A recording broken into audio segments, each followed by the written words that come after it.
Welcome back to Hamilor. Today we got the Red Templars, which are a successor chapter of the Imperial Fist.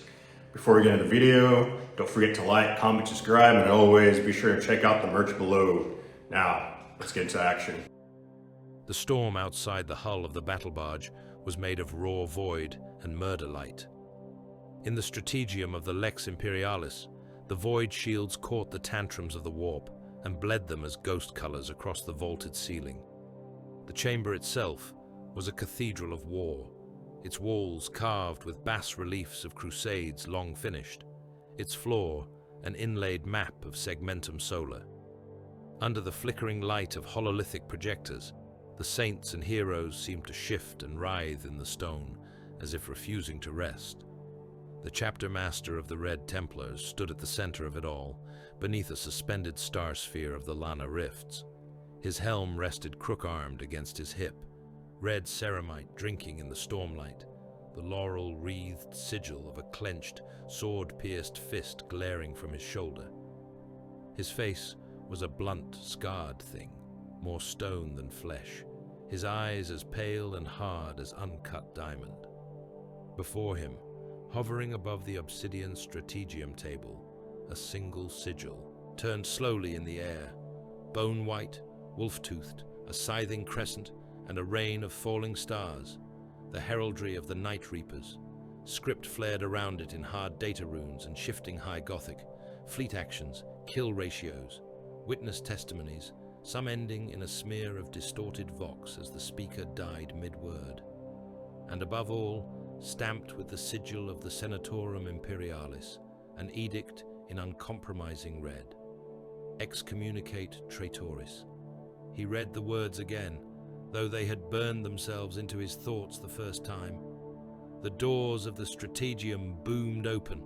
Astartes' footfalls, measured and heavy, echoed along the marble. Captain Marius Kaelor of the Third Company approached, helm mag-locked to his belt, his armor an immaculate red, broken only by the gold of the Aquila and the black wax-sealed strips of purity parchment fluttering from his chest.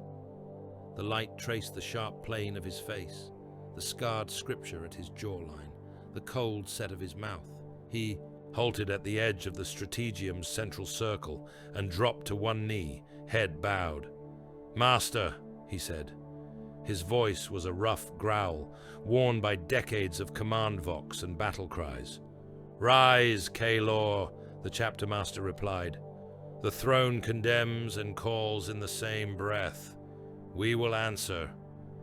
Kaelor rose. His gaze lifted to the spinning sigil of the damned chapter. His lip curled very slightly. "Night Reapers," he said. "They disgrace their own heraldry." "They disgrace the gene line of the Primarch," the master said. "They disgraced it long before this decree. This merely names what they have already become."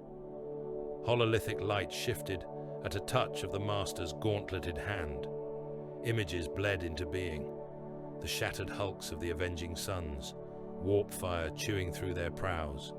The ruin of Baron Stross Ewen's fleet, its ships cracking apart under sickly green flame that ignored void shields as if they were mist. Men and women turned to ash, their screams frozen forever in crystal pict frames. "We have the reports of the avenging suns," the master said. "They speak of warp flame that devoured their vessels from within. They speak of Night Reapers wielding weapons of Xeno's origin, Helgramite relics, dark mechanicum craft. They speak of defeat." Kaelor's eyes narrowed fractionally as he watched a cruiser die again in pale replay, its spine shearing, atmosphere igniting along its length in a fanged line. "Cowards who flee to the ghosts of aliens for strength," he said. "They cut their own honor to pieces and wrap themselves in the shreds." The master turned his head slightly. The light caught the sigil at his gorget. The red, gem-set cross of the Red Templars, burnished by 1,000 campaigns. "The High Lords command their annihilation. Our name is etched upon that order alongside the Minotaurs and the banners of several sector fleets. We are not asked to chastise. We are not asked to chastise the chastened. We are ordered to erase a chapter's existence." That will require more than a measured rebuke, Kalor said. A corner of the master's mouth moved, the ghost of contempt. We are not the fists of old terror, he said. We are their hounds. The Minotaurs are given the role of executioner. We are the hunters. We will drive the Night Reapers into the slaughter pit and hold them there while the axe falls. Kalor's jaw tightened in satisfaction. Then the hunt begins, he said. It will begin, the master replied, when all war dogs have been properly loosed. Attend the council. Bring your company officers. The Minotaurs have sent an envoy. We will find our places in this killing. He dismissed the hololithic display with a gesture. The sigil of the Night Reapers shrank and vanished into shadow. Only the star sphere of the Lana rifts remained, glowering above the strategium like an open wound. The war council gathered. Beneath it, as the ship's bells tolled the change of watch, captains, reclusiarchs, tech marines in iron-stained robes, the robed silhouettes of senior serfs bearing data slates and incense censers. At the far side of the chamber, by the image of a broken world, stood an armored figure in bronze and black, its helm fashioned in the shape of a bull's snarling head. The Minotaur's envoy radiated menace the way a reactor radiated heat. His armor was scarred and replated, its edges nicked and pitted from countless boarding actions. He stood with his hands on the haft of a massive power axe, its teeth caged, but its hunger almost visible. "Brothers of the Red Templars," the chapter master said, his voice carrying easily through the smoke and the mutter of cogitators. "This is Centurion Acastus of the Minotaur's chapter, seconded by his warsmith to act as liaison in this duty." "Duty," Acastus said, the word oiled with a feral satisfaction. His vox grill gave his tone a metallic snarl. "A good word for what we are about. Better words would be slaughter, extinction, and redress." Kalor regarded the Minotaur with a clinical eye. The other Astartes' posture was that of a predator at ease, his contempt for lesser beings barely concealed. He could respect that, even if the Minotaurs reeked of the High Lord's private obedience. "The Senatorum has named a full harrowing," the master said. "3 chapters have already bled to little effect. The Avenging Sons are diminished and humiliated. The fleet of Baron Yuen is ash. The Night Reapers flee into the Lana rifts, carrying with them warp-tainted weapons that could, if allowed to proliferate, undo sectors in flame." He gestured, and a web of worlds flared in the starsphere. Dozens of systems, dozens of paths. The Minotaurs are given explicit sanction to enact decapitation. They will prosecute the core assets, fortress monasteries, flagships, primogenitor lines. We are not grim judges. We are not parade ground executioners. We are the hounds. He looked around the circle, meeting helm lenses and bare eyes. "We will drive the prey. We will run them to ground in every system of the rifts.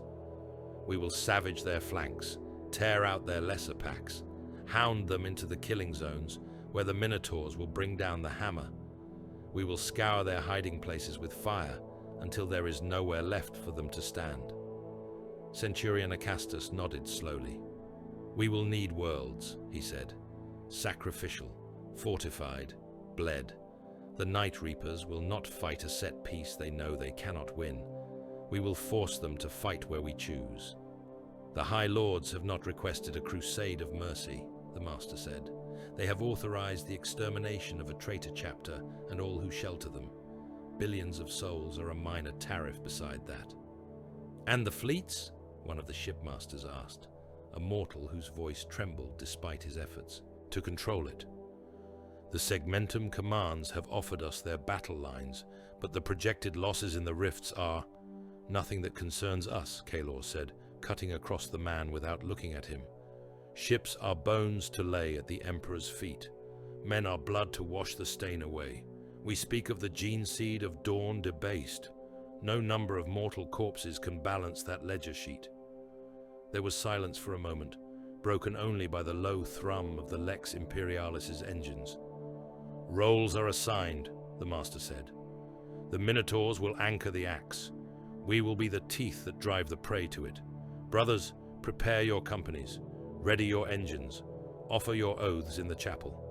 When next we convene, the warp will be clawing at our hulls, and the night reapers will be running out of places to hide. They broke in solemn gravity, crimson and bronze armor gliding from the strategium, leaving the star sphere of the rifts hanging above the empty table, like an omen. The chapel air tasted of incense and promethium fumes. Chaplain Mordrin stood upon the skull-lined dais, his Crozius Arcanum held across his chest. His armor was a black tomb under the swinging censer light, draped in scrolls daubed with scripture and studded with teeth taken from the fallen.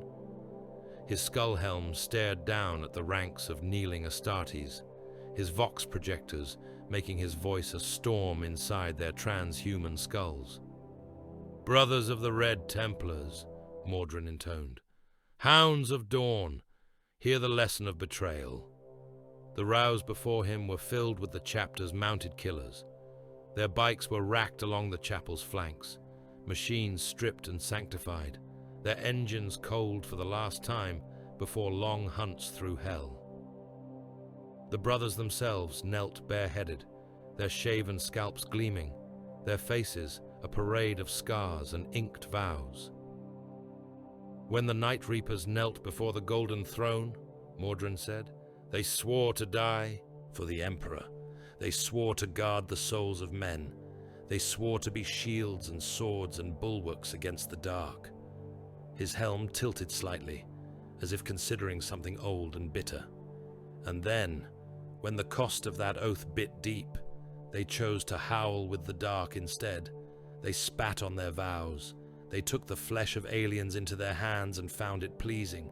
They took the fire of Hellgramite ghosts and found it easier than the weight of honor. They became beasts without masters. The chaplain raised his Crozius. The weapon's head glowed, power fields crackling. "We are hounds," he said. "We are not beasts. A hound is a weapon on a leash of duty. A beast is a thing that tears whatever its teeth find. You will be hounds. Your teeth will close only upon the throats you are given. You will not stay your bite. You will not slack in the hunt. You will not question when the master points and says, 'Kill.'" He paced slowly along the dais.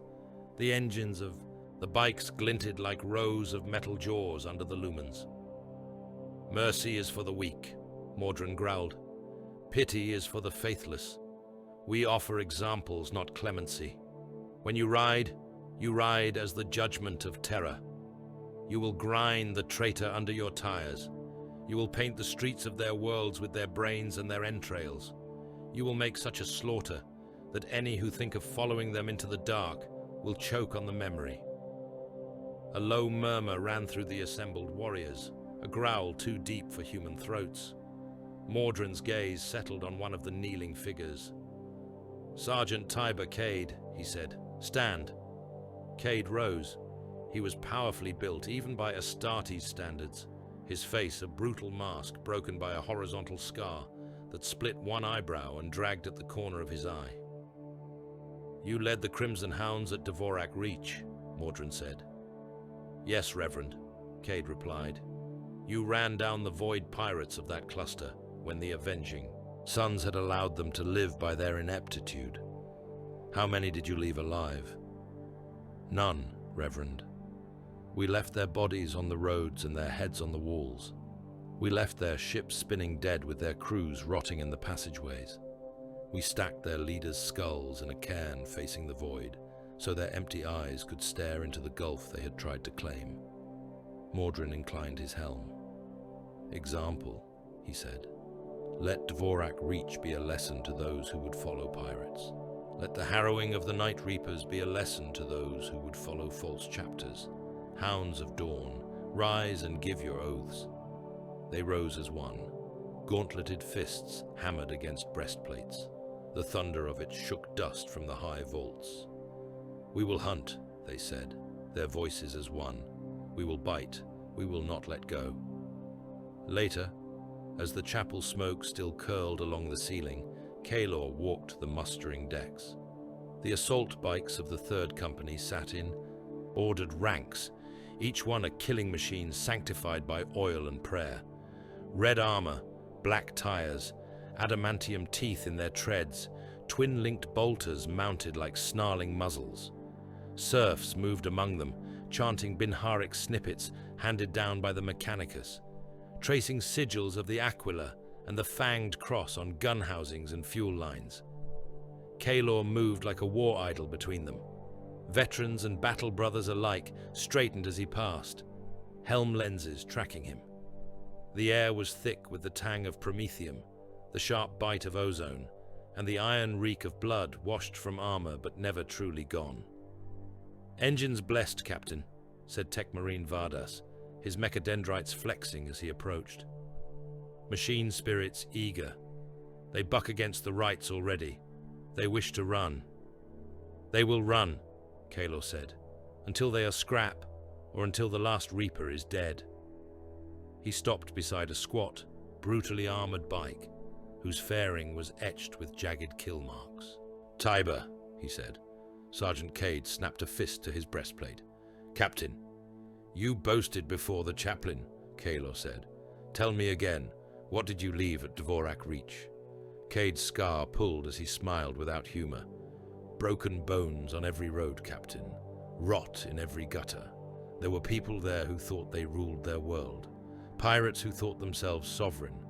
We taught them that sovereignty is whatever our tires pass over." "And the Night Reapers?" Kaelor asked. Cade's smile faded into something sharper, a predator's anticipation. "They are kin who spat in our faces, Captain. We will leave less of them than we left of Dvorak Reach." "Good," Kaelor said. "You will be point on this hunt. The Crimson Hounds will run at the front of the pack." He moved on, listening to the low growl of laughter and approval as Cade relayed the words to his squad. Engines throbbed in answer, a pack eager to be unleashed. The U, Lex Imperialis translated into the Guyathis belt under screaming warp winds. In the Strategium, the hololiths now showed a different scene, not a web of prospective systems, but the immediate graveyard of Baron Stross Ewan's fleet. Shattered hulls tumbled in slow, ruined procession. Atmosphere still vented from some of them in shining ice crystals. Others were gutted entirely, their superstructures melted and slumped like wax. Kaelor stood with the Master and a knot of shipmasters and senior serfs, watching the augur ghosts flicker and dance.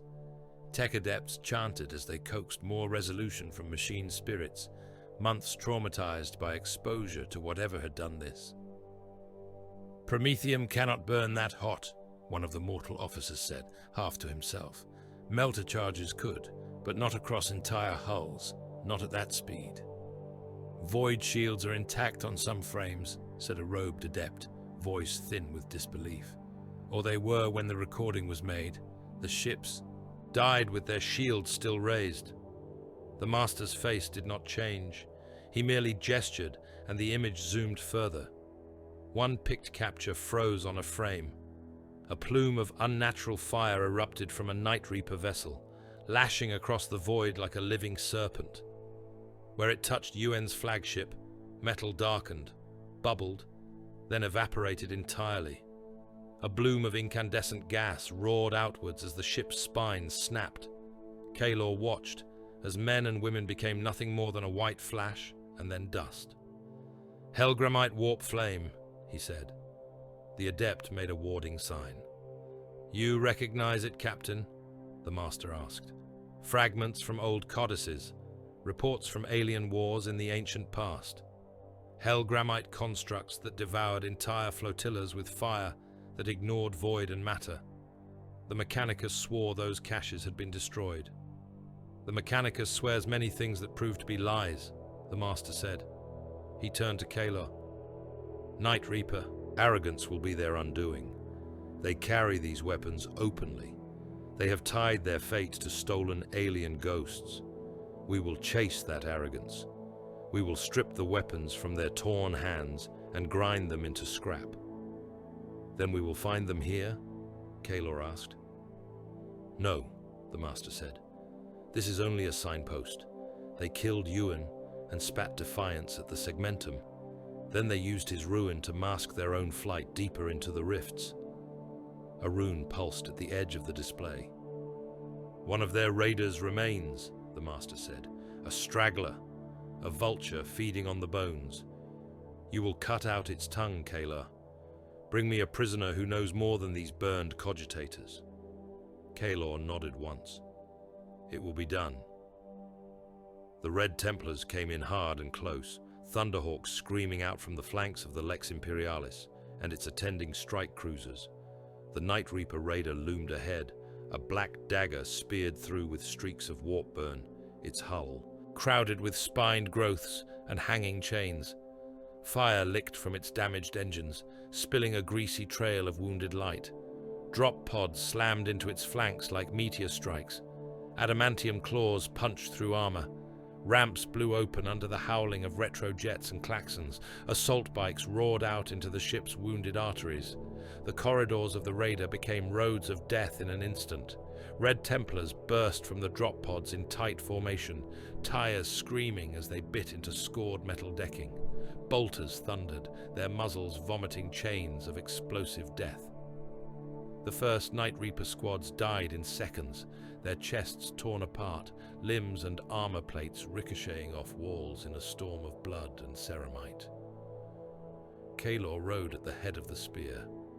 His bike's engine bellowed like an enraged beast, power output pushed to ragged edges as he forced the machine to maximum speed, in spaces never meant to hold such fury.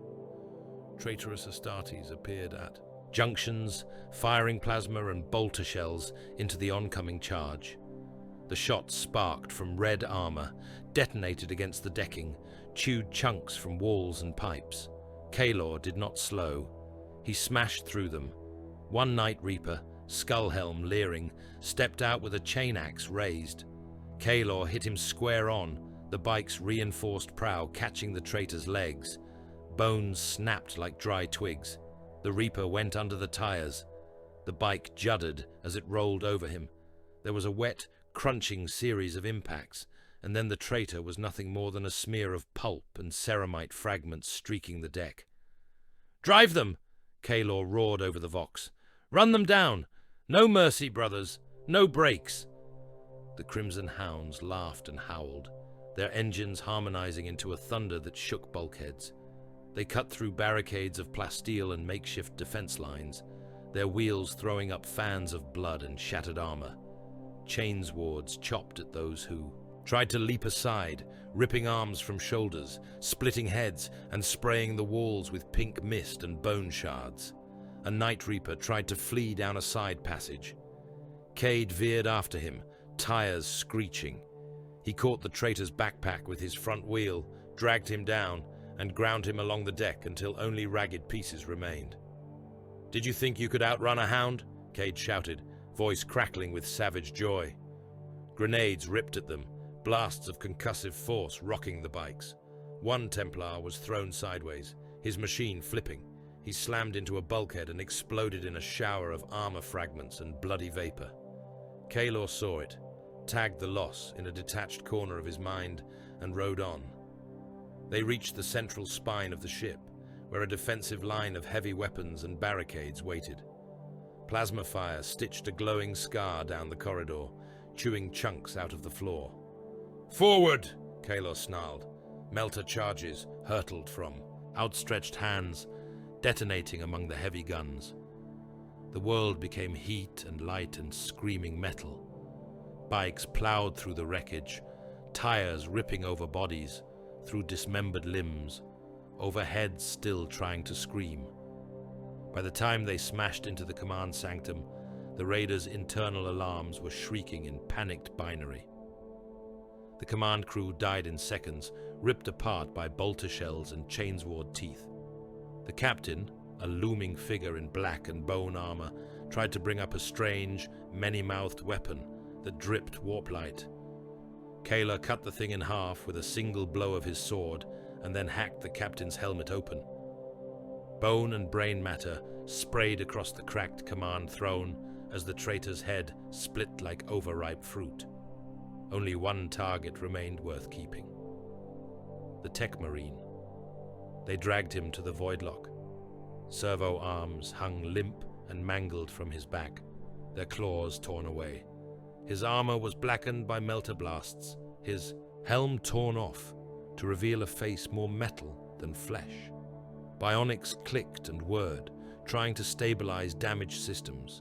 They had bound him to a restraint frame with thick adamantium chains, each link carved with wards and hexagrammatic sigils. He twitched against them as Mordrin paced before him.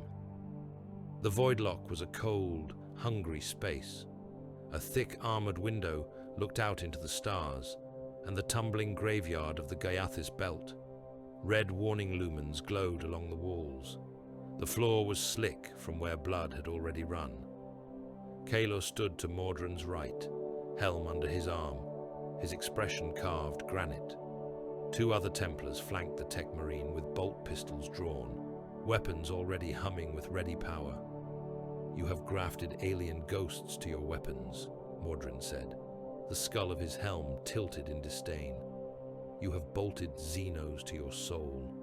You have defiled your own gene line with cowardice. Tell me here, Tech, how deep does your filth run?"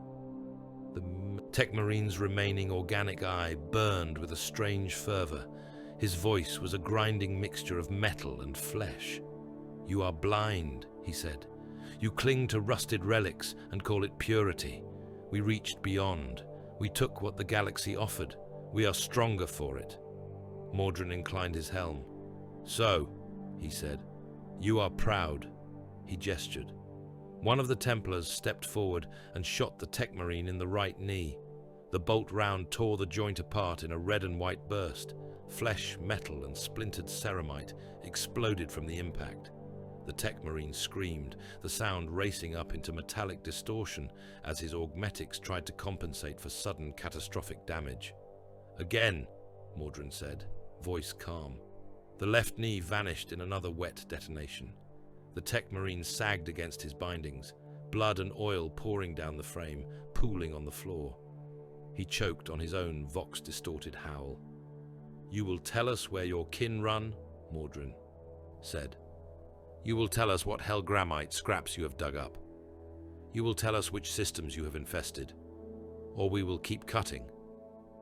You cannot hurt me more than the warp," the tech marine hissed. "You cannot show me anything I have not seen in the rifts." Mordrin looked at Kalor. "Void," he said. Kalor reached to the panel. His fingers keyed the controls with the surety of long practice. The warning klaxons brayed. The massive outer doors of the lock shuddered and began to open. Air screamed out. The pressure drop hit like a hammer. The tech marine's skin ballooned and split in places where it had not been replaced by metal, blood boiling in his veins. His augmented eye burst. His exposed flesh turned a raw, bleeding purple as the void clawed at him, trying to drag his body out through every open wound. They let it last for a long moment. Then Kalor hit the controls again, and the lock slammed shut. Atmosphere roared back in, thick and hot. The tech marine sagged, trembling violently, his breath ragged and wet. "You are a machine priest," Mordrin said. "You understand thresholds. You understand failure points. We will keep finding yours." "Lana," the tech marine croaked. "The rifts are ours now. We have bled them. We have seeded them. You think you hunt us, dog? You will only find teeth." Kalor nodded, almost approving. "That is better," he said. "Again." They took his arms next. Bolt rounds shattered augmetic shoulders, tore through the tangled knots of flesh and cabling. Each time, the tech marine screamed and cursed and spat oaths to nameless things. Each time, Mordrin calmly asked the same questions. In the end, with his limbs reduced to ragged stumps, leaking gore and machine oil, with his torso a ruin of trauma, the tech marine broke. He told them of worlds left hollow by hellgrammite fires. He spoke of a forge hidden deep in the rifts where xenoghosts were caged and forced to vomit there. Weapons. He spoke of a path, a chain of dying systems leading deeper into the Lana wound. He laughed at the end, blood bubbling from his mouth. "You will drown in that place," he said. "You will hound us, and hound us until you are lost. The rifts do not love the leash dog. They love nothing but the howl." Kaelor put a bolt round through his skull. The Tech Marine's head exploded in a spray of shattered metal and bone, spattering the window with a fan of red and grey. For a moment, the stars outside were mottled by brain matter. "Seal this space," Kaelor said. "Scour it, then weld it shut. I do not want his stink in the ship." Later, in the quiet between battle alarms, the chapter master stood once more in the strategium. The star sphere of the Lana rifts turned above him, its ghost light painting his armor. Kaelor stood opposite him, helm under his arm, the scent of blood still clinging to his warplate. "The Tech Marine spoke," Kaelor said. "He confirmed what the Pict records already suggested. The Night Reapers are using Hellgrammite artifacts to forge warp flame. They are retreating deeper into the rifts. They mean to make that wound their fortress." The Master watched the light for a long moment. "The Lana rifts are a graveyard of failed empires," he said. "Lost colonies, dead Xenos, rogue traders who misjudged the tides of the warp. The Night Reapers think they can hide in the bones. They think they can become a beacon there, drawing all manner of filth to their banner." Kaelor's jaw tightened. "A beacon," he said. "A traitor chapter in a haunted wound, calling others to follow. If they endure, more will turn." "Yes," the Master said, "and the Imperium has decided that one such beacon is one too many." He turned his gaze fully upon his captain. "We will hunt them," he said. "We will run them to ground. And when the choice is between a world and the eradication of this treachery, we will burn the world." Kaelor did not flinch. "There will be billions," he said. "Hive cities, agri-worlds, shrine worlds, all dragged into this by proximity. Some will harbor the Night Reapers willingly. Some will be too slow to cast them out. Some will be simply in the way." The Master's eyes were cold. "Dorn's mercy is the surety of ruin denied," he said, "not lives spared. We are not called to shepherd. We are called to slaughter. If a world must burn to ensure that no traitor gene seed remains to poison the future, then that world will be ash." Kaelor bowed his head. "As you command," he said. "As the throne commands," the Master replied.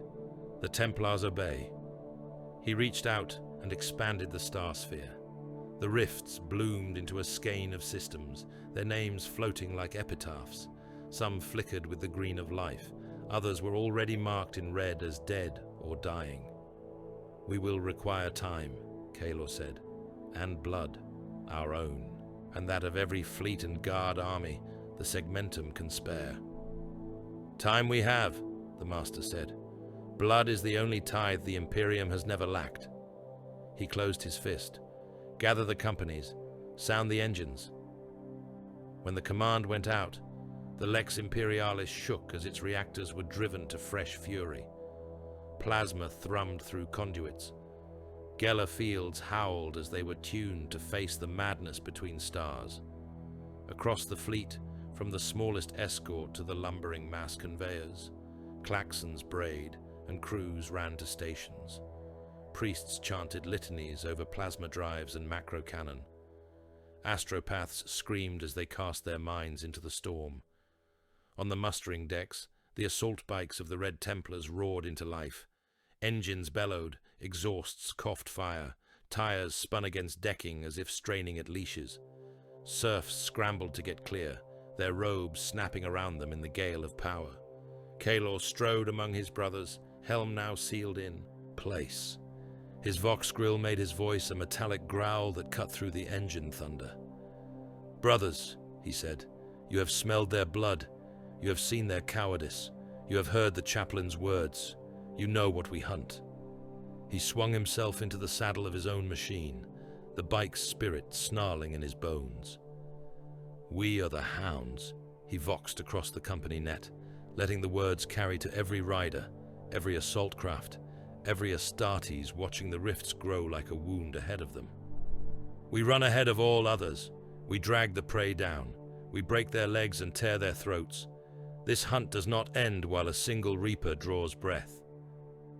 The answering roar from 100 engines shook the decks. Outside, the fleet turned its prows toward the madness of the Lana rifts, drives burning like a line of fire against the black. The Red Templars went to war, leashes cast off, teeth bared, their path already paved in the minds of their commanders, with ash and skulls. The Svarga Wells Armada hung above the system like a crown of knives. From the observation gallery outside the bridge of the Lex Imperialis, Colonel Jorek Van watched the warships drift in their carefully plotted orbits. They were not elegant things. They were slabs and spears of adamantium and plasteel, bristling with guns, exuding vox traffic and radiation, and the faint, constant thunder of caged stars. Around the great battleships and strike cruisers swarmed the smaller craft, the escorts and mass conveyors and troop carriers, a cloud of metal locusts heavy with men and tanks and praying, terrified souls. The glass before him was armored, to the point that it might as well have been a wall. Yet Van felt naked as he looked out. The star of Svarga burned below, its light staining the hulls with a sour gold. Tiny motes of metal glimmered in the darkness, each one a ship, each one a world's worth of lives. His cap sat under his arm, fingers pressed into the battered fabric. His other hand, gloved in worn leather, twitched now and then, as if it wanted to reach for a las pistol that was not there. His uniform had been pressed for this summons, medals aligned, boots polished, but there was no hiding the wear carved into his face, the grey at his temples, the faint tremor in his eyelids, from too many campaigns and too much recaf. Behind him, the doors to the bridge opened with a heavy hydraulic sigh. A serf in the livery of the ship, his back bent under the weight of augmetic harness and data slate, bowed low. "Colonel Van," he said, "the Master and Captain Kaylor will see you now." Van drew a slow breath, fixed his cap onto his head, and followed. The bridge of the Lex Imperialis was a cathedral to command. Vaulted ceilings, buttressed arches, stained glass showing sieges and purges. Cherub servitors drifted on whispering wings above banks of consoles. Mortal officers bustled like ants at the feet of giant statues. At the center of it all stood the Strategium Deus, and on it, like avatars cut from the ship's own armor, the Astartes. The chapter master watched the projection of Svarga Wells turn slowly in the air. Beside him, Captain Kaylor of the Third Company stood in crimson ceramite, helm under one arm, his pale eyes fixed on the spinning hololithic world. Van mounted the steps, feeling each one like a weight added to his shoulders. "Colonel Jorek Van, 42nd Svargan Line," he said, saluting with crisp precision he did not quite feel. The chapter master turned. Those pale, hard eyes took him in, weighing and measuring, reading the sum of his failures and victories in a heartbeat. Van felt as if his skull had been opened and his thoughts poured out for inspection. "Colonel," the master said, "you commanded the defense of Svarga Wells before the Night Reapers came." "Yes, Lord," Van said, "until our lines broke, until we were ordered to fall back to the rendezvous. Coordinates!" He expected contempt. He would not have blamed them. Instead, the master only inclined his head a fraction. "You preserved a corps of experienced soldiers," the Astartes said. "You kept discipline among the remnant, even as the rifts bled madness into your world. That is why you stand here now." Van swallowed. "My men are ready to return, Lord," he said. "We know the hive stacks, the manufactoria, the transit webs. We can guide your spearheads. We can—" "You will do more than guide," Kaylor cut in, voice a metallic growl. "You will bait." Van blinked. "Bait, Lord?" he asked. Kaylor gestured, and the hololith shifted. The primary hive world of Svarga Wells swelled, its shell of atmosphere and clouds peeling aside to reveal the wounded land beneath. Ruined hive spires, broken like rotten teeth, dark stains where continent-wide manufactoria had burned. Sectors flickered with red runes, marking Night Reaper footholds. Other areas, pulsed with green, showing pockets of surviving population. Before the Night Reapers fled deeper into the rifts, the Master said, they left fortresses and outposts on your world. Warp-tainted manufactoria, bastions, icon towers. These must be destroyed. The Reapers must be made to see the loss of Svarga as a challenge, a goad, something that draws them back to die.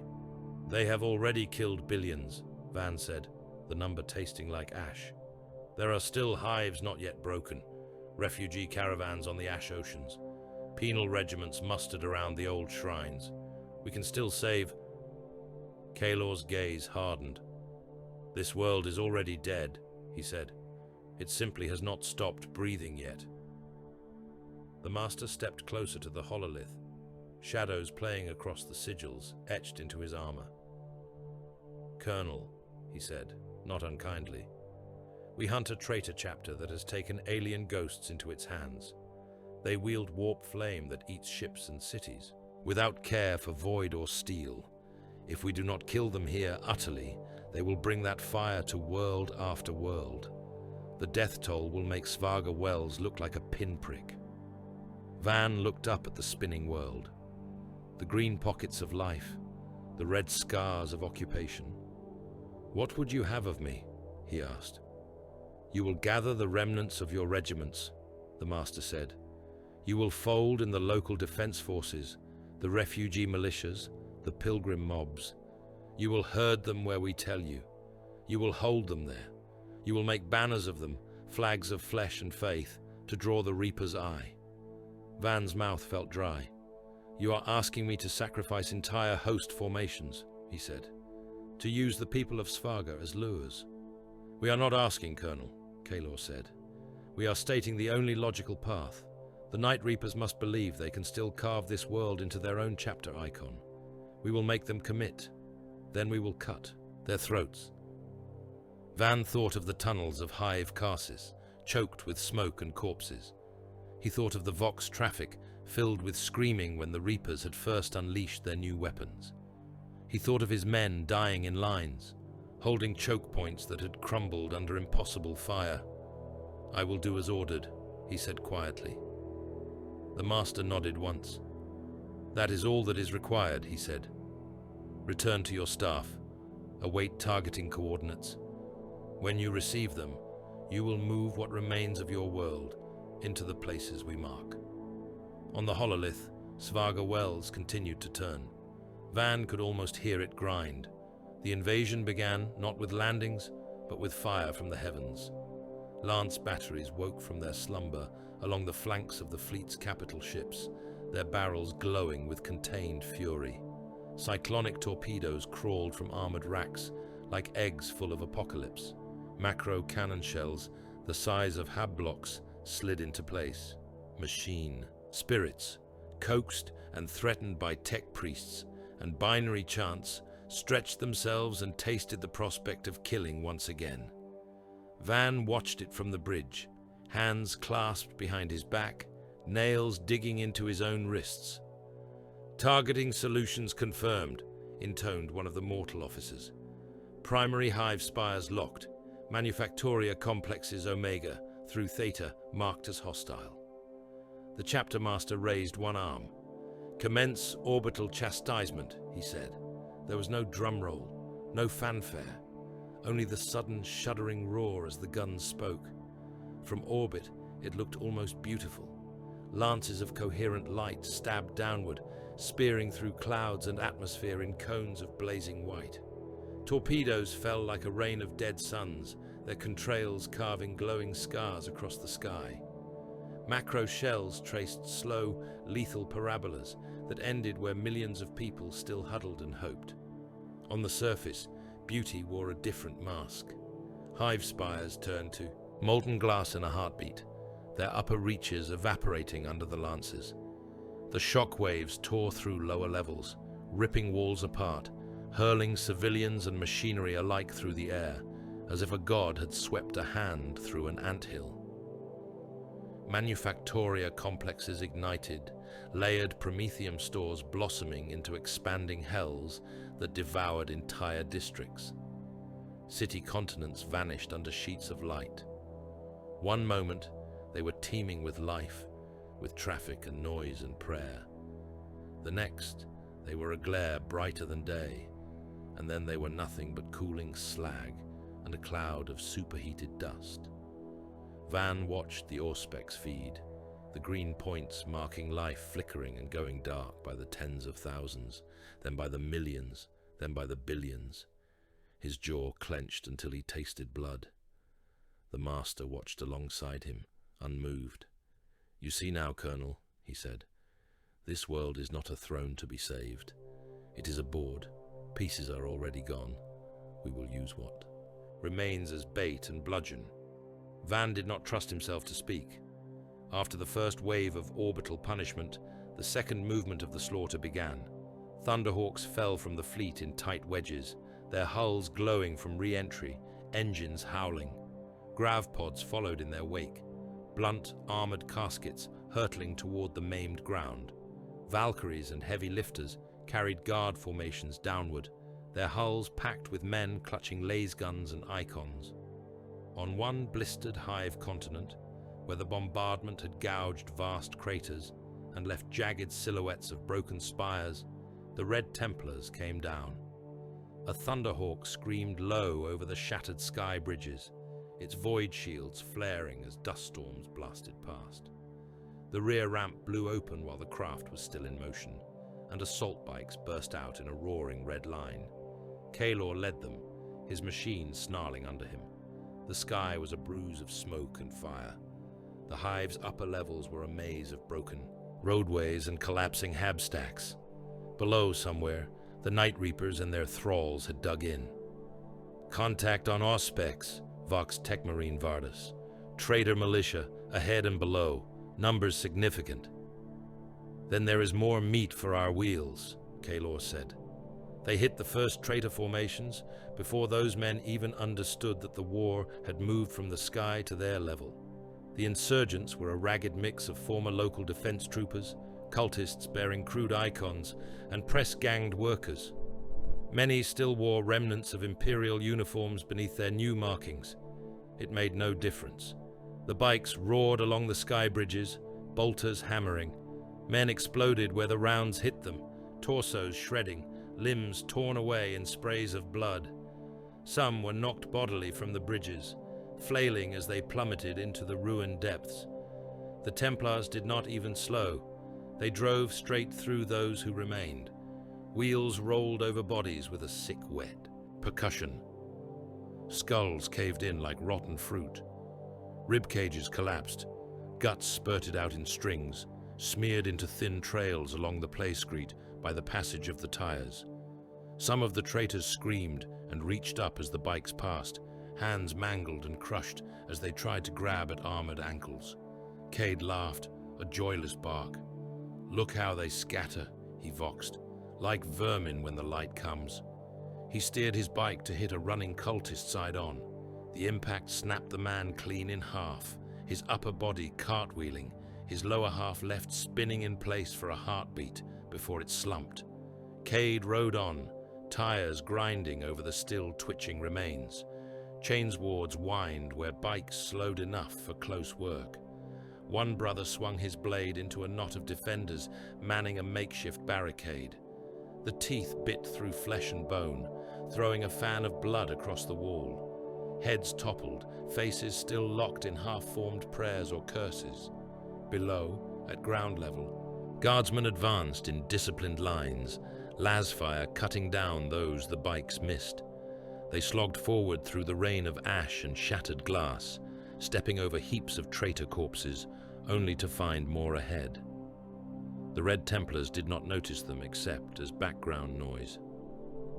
"Push them inward," Kaelor ordered. "Herd them. I want them running toward the central bastions, not away. Every step they take in that direction brings them into our chosen ground." The Night Reapers answered. At first it was a whisper across the Vox, a distortion that made every word taste like static and blood. Then the sky changed. On the horizon, behind the broken teeth of the hive stacks, pillars of impossible fire rose. The hellgramite warp flame did not burn like real flame. It was too bright, too pale, too hungry. It seemed to ripple through reality, as if that were only thin fabric. It licked at the clouds, and they vanished. It touched the ruins of lesser hives, and those structures simply ceased to be, erased in great vertical strokes. It was like watching holes being punched in the world from some other dimension. One of the guard army groups was caught in its path. On Van's tactical displays, it was a cluster of icons, a few million men and their machines, tanks, artillery, infantry, Vox reports, familiar and messy, lines of supply, lines of fire. Then the warp flame washed over them. The icons went white for a heartbeat. Then they went black. On the ground, those men died without understanding what had killed them. Flesh boiled and evaporated at once. Armor turned soft and then ran in streams, fusing with bodies in obscene, molten sculptures that lasted only a moment before collapsing into puddles. Bones became powder. Screams were cut off mid-syllable as throats and lungs vanished. Vox channels filled with nothing but a roar like distant ocean surf, and then with silence. On the sky bridges, the Red Templars rode through falling ghosts. Where the edges of the warp flame brushed the upper levels, matter warped and screamed. Ceramite blackened and blistered. Paint ran in glistening streams. Some brothers passed too close, and the heat chewed at their armor, cracking purity seals, warping plating. A few lost bikes entirely as the machine's spirits howled and died. "Maintain speed," Kalor ordered, teeth bared behind his grill. "Do not let that filth touch you. We outpace it. We cut around its reach. The mortals can die for our missteps. We cannot." They threaded the line between the pillars of sickly light, engines howling. Behind them, the hive's upper stories collapsed as their supports were eaten away. Ahead, the Night Reaper's bastions crouched like tumors on the landscape, spires of corrupted ferrocrete and twisted metal belching out smoke and Vox blasphemies. The Minotaurs came in their wake. In the drowned ruins of a manufacturum complex, Kalor met Centurion Acastus again, the Minotaur's bronze and bronze. Black armor was spattered with gore, his bull helm flecked with dried blood. Behind him, his warriors moved like blunt instruments made flesh, remorseless, silent. The manufacturum itself was a charnel house. The Night Reapers and their thralls had fortified it, then been driven out in a storm of Red Templar assaults and Minotaur hammer blows. Now its floors were carpeted in bodies, its machines wrecked, its walls blackened by fire. "Your hounds run well," Acastus said, stepping over a pile of corpses that had slumped together in death and cooled into a single grotesque sculpture. "They bite where they are told," Kalor said, "which is more than can be said for the mongrels we hunt." Acastus snorted. "The main bastion still stands," he said. "We should take the strength we have here, drive straight for its throat, and tear it out. Every moment we dawdle, more mortals die. Every moment we dawdle, more of the Reaper's lesser packs slip away," Kalor replied. "If we drive straight for the bastion, they will abandon their flanks and melt into the underhives and wastelands. They will live to spread again. I prefer to have them all in hand when we strike the heart." The Minotaur's helm turned toward him.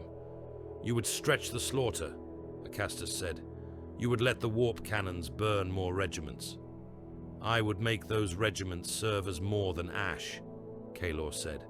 "Colonel Van can call what remains of his hives into designated safe zones. Refugee sanctuaries, food distribution points, pilgrim camps, places desperate men flock to." "And then?" Acastus asked. "And then we mark every one of those sites for orbital fire," Kalor said. "We let the Reapers raid them. We let them think they have pulled loyal souls into their shadow. Then we annihilate every sanctuary they touch, them and their new thralls in one cleansing fire. Acastus regarded him for a long moment. "You are a cruel hound, Kaelor," he said at last. "We are Dorn's hounds," Kaelor said. "We were never meant to be tame." Under Red Templar orders, Colonel Van became a shepherd of the doomed. He sat in command bunkers carved into the bones of old transit hubs, Vox bead pressed to his ear, data slates stacked before him like gravestones. Around him, staff officers shouted into Vox sets, gestured at maps, tried to impose order on chaos. Refugee convoys from Hive Barras have reached Rally Point Sigma, an adjutant reported. Numbers estimated in the hundreds of thousands. More on the way. "Push them on," Van said. "All the way to Sanctuary Site 1, in the southern manufacturing basin." "Lord, that area is still within enemy raiding range," the adjutant said. "If the Reapers hit them on the move, they are more likely to hit once we build the camps," Van said. "Once they smell fear and hope together. That is what the Astartes want. That is what we will give them." He signed orders that sent millions marching. Whole hive populations, stripped of everything but the clothes on their backs and what relics they could carry, were funneled along broken roads into zones marked on Templar auspex as bait. Little shrines were set up, food distribution points, makeshift chapels. Priests preached about deliverance. Commissars spoke of the Emperor's love. Van knew those zones were death traps. He knew that when the Night Reapers came, the orbital guns would be waiting, their firing solutions overlaying the camp's perimeters like invisible nooses. He signed the orders anyway. His hand only shook at the edges. The Night Reapers struck as predicted. In the northern hemisphere, under a sky stained by ash and ghostlight, a sanctuary camp burned. Night Reaper squads descended on grav chariots and gunships, black and bone armor gleaming, warp fire vomiting from their weapons. They carved through the packed refugees, cutting down unarmed men and chanting militia alike. Blood ran through the hastily erected streets. Icons fell, Vox traffic filled with terror. Seconds later, the sky opened. From orbit, pre-sighted batteries spoke. Lances stabbed down, torpedoes fell. The sanctuary camp, the Reaper squads, the pleading mobs, the makeshift altars, all vanished under a rain of white fire. The ground bucked. A mushroom of dust and vapor roared upward. In the command bunker, Van watched the picked feed for as long as he could bear, then turned away and signed the notation. Engaged. Enemy force neutralized. Civilian losses acceptable. The same pattern played out again and again. Camps formed. The desperate flocked. The Reapers, smelling easy conquest, descended. Fire from the heavens erased them and their prey alike. The Night Reapers learned slowly. They grew more cautious, probing, sending in lesser warbands instead of full strike forces. When they committed more heavily, the Red Templars were waiting on the ground. On a causeway choked with the dead, beneath the shadow of the main bastion, Kaelor met one of their captains. The Night Reaper was a towering figure, armor black as the void, trimmed in bone. His helm was fashioned in the shape of a skull, wreathed in stylized flame. In his hands, he held a power axe whose head was a shard of something that hurt to look at directly, a piece of Helgramite relic hammered into an imperial frame. They met at speed. Kaelor gunned his bike forward, tires splashing through blood and viscera. The causeway was lined with the corpses of guardsmen, cultists, and Reaper thralls.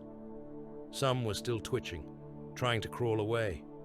The air was thick with the copper stink of spilled life, the ozone bite of lasfire, the burnt meat smell of promethium. The Reaper captain stepped out from a wrecked gun emplacement, power axe raised. Warp light crawled along the blade. Kaelor swung his bike to one side at the last instant, letting the axe carve a glowing gouge along his flank plate instead of his helm. He leaped from the saddle, even as the machine roared past, chainsword already in his fist. They crashed together. The axe came down, trailing a scream like a distant storm. Kaelor twisted, the blade shearing a pauldron from his armor and carving a furrow along his shoulder plate. Pain flared as alien fire licked into the gap, trying to crawl inside, trying to make his flesh vanish from the inside out. His gene-forged body fought it, pushing it back, burning it out. He drove his chainsword into the join between the Reaper's breastplate and gorget. Teeth bit and snarled. Armor buckled. The traitor snarled behind his skull helm and punched a fist into Kaelor's gut, ceramite against ceramite, trying to drive him back. "You are dogs," the Reaper hissed over local vox. "Leashed and beaten, you do not understand what it means to be free." Kaelor spat blood into his helm. "Freedom is an excuse the weak use to explain their cowardice," he said. He twisted the chainsword. Teeth chewed through ceramite and then into meat. The blade punched through the Reaper's throat and out the back of his neck, spraying crimson arcs across the air. The captain jerked, dropping his axe. Warp light flickered and guttered. Kaelor ripped the blade sideways and up, splitting the helm open. Bone, brain, and visor fragments erupted in a wet explosion. Shards of the helm's optics embedded themselves in Kaelor's breastplate. Strings of grey matter splashed across his arm and the ground. The Reaper's body convulsed, then toppled, had a ruined cavity of gore. Kaelor kicked the corpse aside, scooped up his fallen chainsword, and voxed his brothers. "Push forward," he said. "Their captain is down.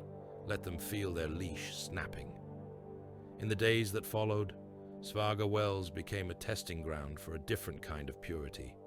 When the last bastions were broken, when the Night Reaper's banners lay in the mud, and their surviving squads fled toward extraction zones deeper in the rifts, the Red Templars turned inward.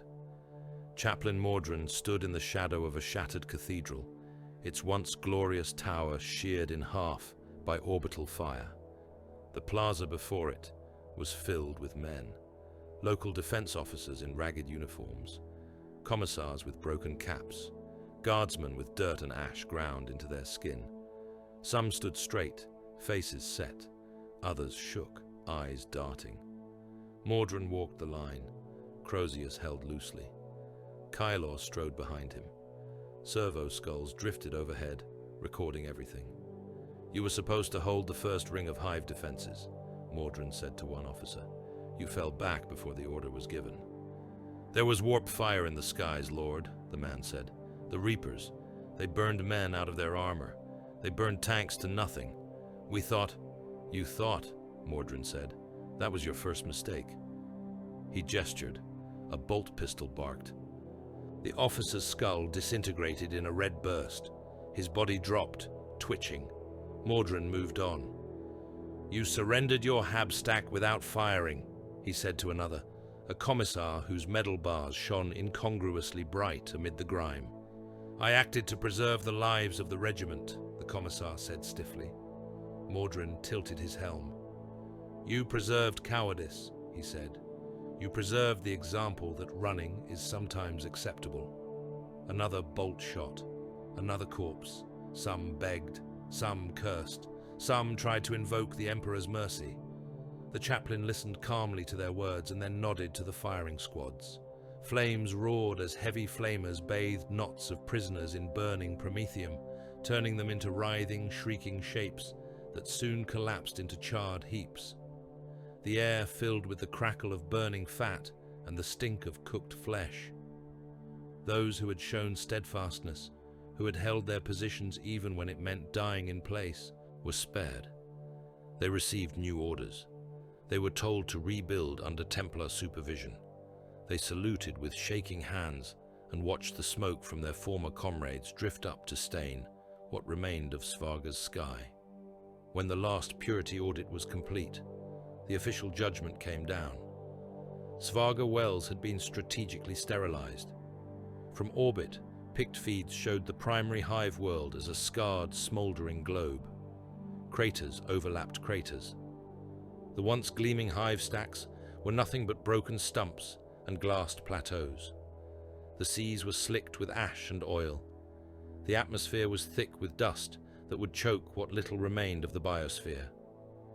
In a command chamber aboard the Lex Imperialis, Colonel Jorek Van sat at a cogitator desk and read the compliance documents laid before him. His hands felt numb. His eyes burned. The first page detailed the death toll in careful script. The second outlined the new tithe grades for any surviving population. The third, and final, required his signature, acknowledging that he, as senior Imperial officer, had witnessed the actions taken and attested to their necessity. He could hear the distant thrum of the ship's engines as they prepared for translation. The fleet was already turning away from Svaga Wells, prows angling toward the deeper dark of the rifts. The Red Templars did not linger over battlefields. They did not drink in their victories. They hunted. Van picked up the stylus. His hand shook. He steadied it with his other hand, forcing the tremor down. He signed. The slate chimed softly as it accepted the mark.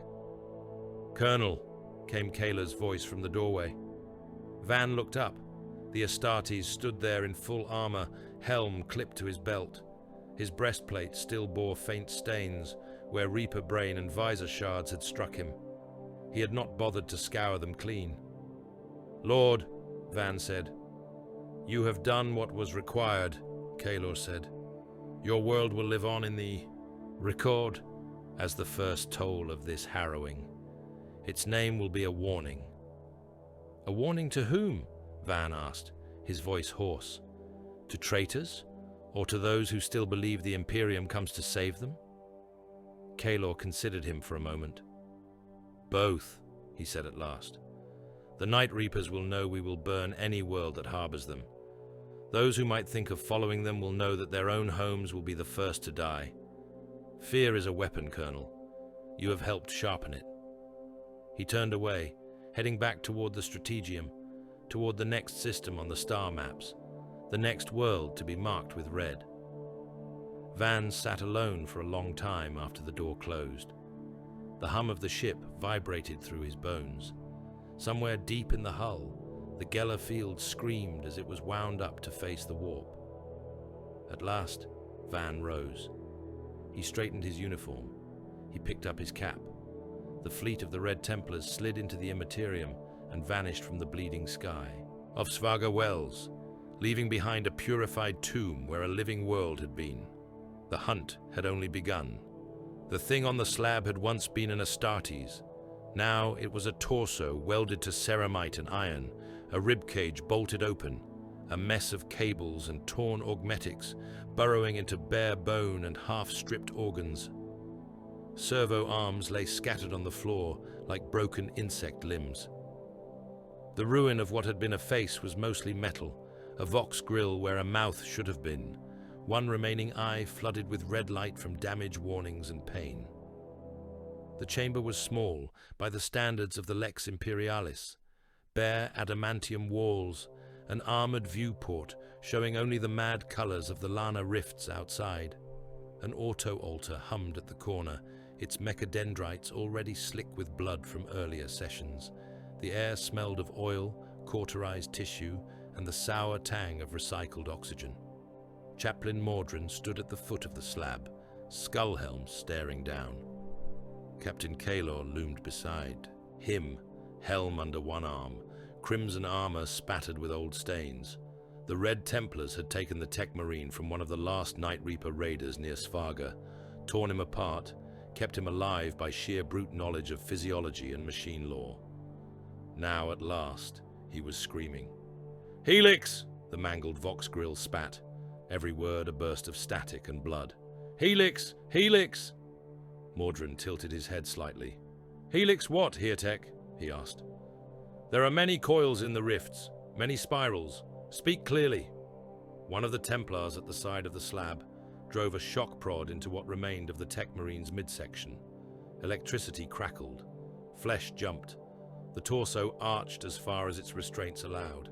Cables snapped taut. Something inside him ruptured, and a gout of dark, half-clotted blood surged from his split chest. "Helix 9, the Tech Marine howled. "Corpse world. Graveyard. Ossuary. We woke the ghosts there. They whisper to us. They scream. They burn. Kaelor stepped closer, the deck vibrating under his tread. "Coordinates," he said. The tech marine laughed, a horrible gurgling sound. "You think it will save you?" he rasped. "You think you can unmake what we are forging? Dogs. You will run and run until the bones grind out of your paws." Mordrin raised his Crozius and brought it down, not on the tech marine, but on the slab's controls. The restraint field flared, tightening. Pain centers in the Heretic's body lit up like a constellation. He spasmed again, machines whirring in animal panic. "Coordinates," Kaelor repeated. They got them in the end, long strings of numbers and nav beacons translated into something useful by the ship's machine spirits. A world marked on archaic charts as Helix 9, an uninhabited dead ball in a forgotten spiral of the rifts. A place no sane navigator went, because the warp there was sour and strange even by the standards of the wound.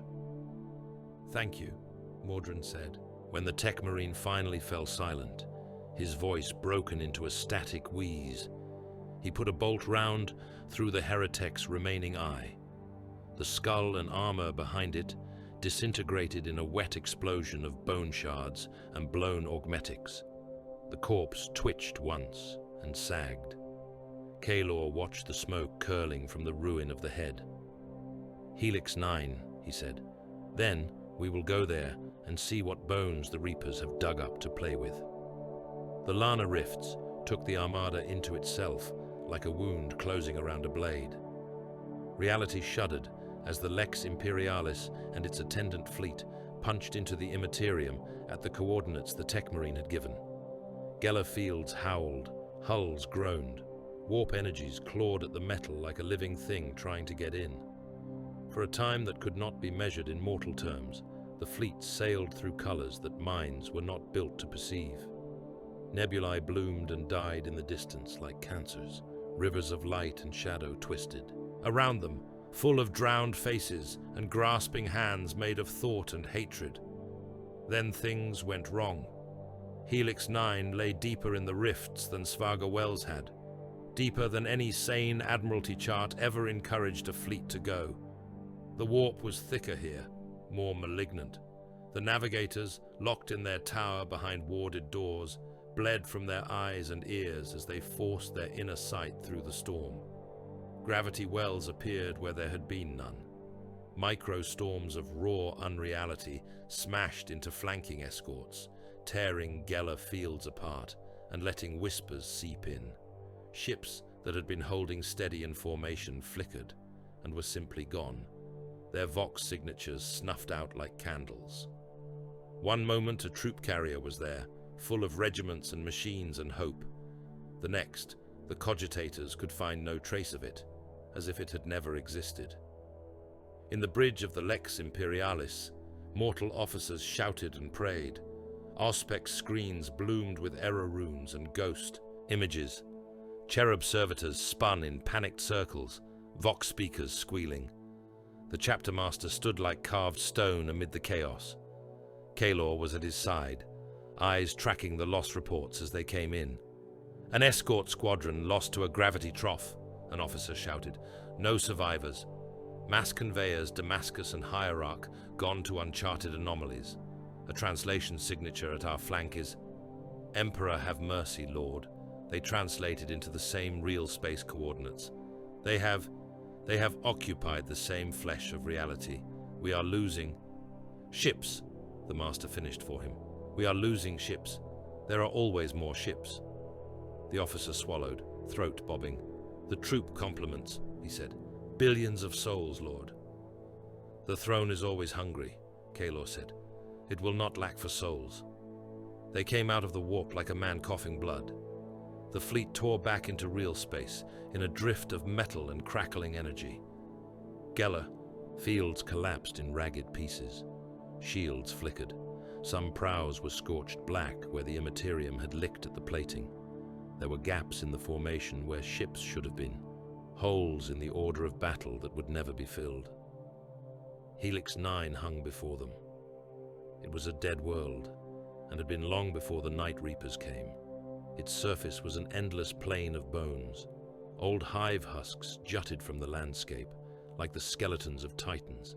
Their spires cracked and toppled, their flanks eroded into grotesque shapes by time and strange winds.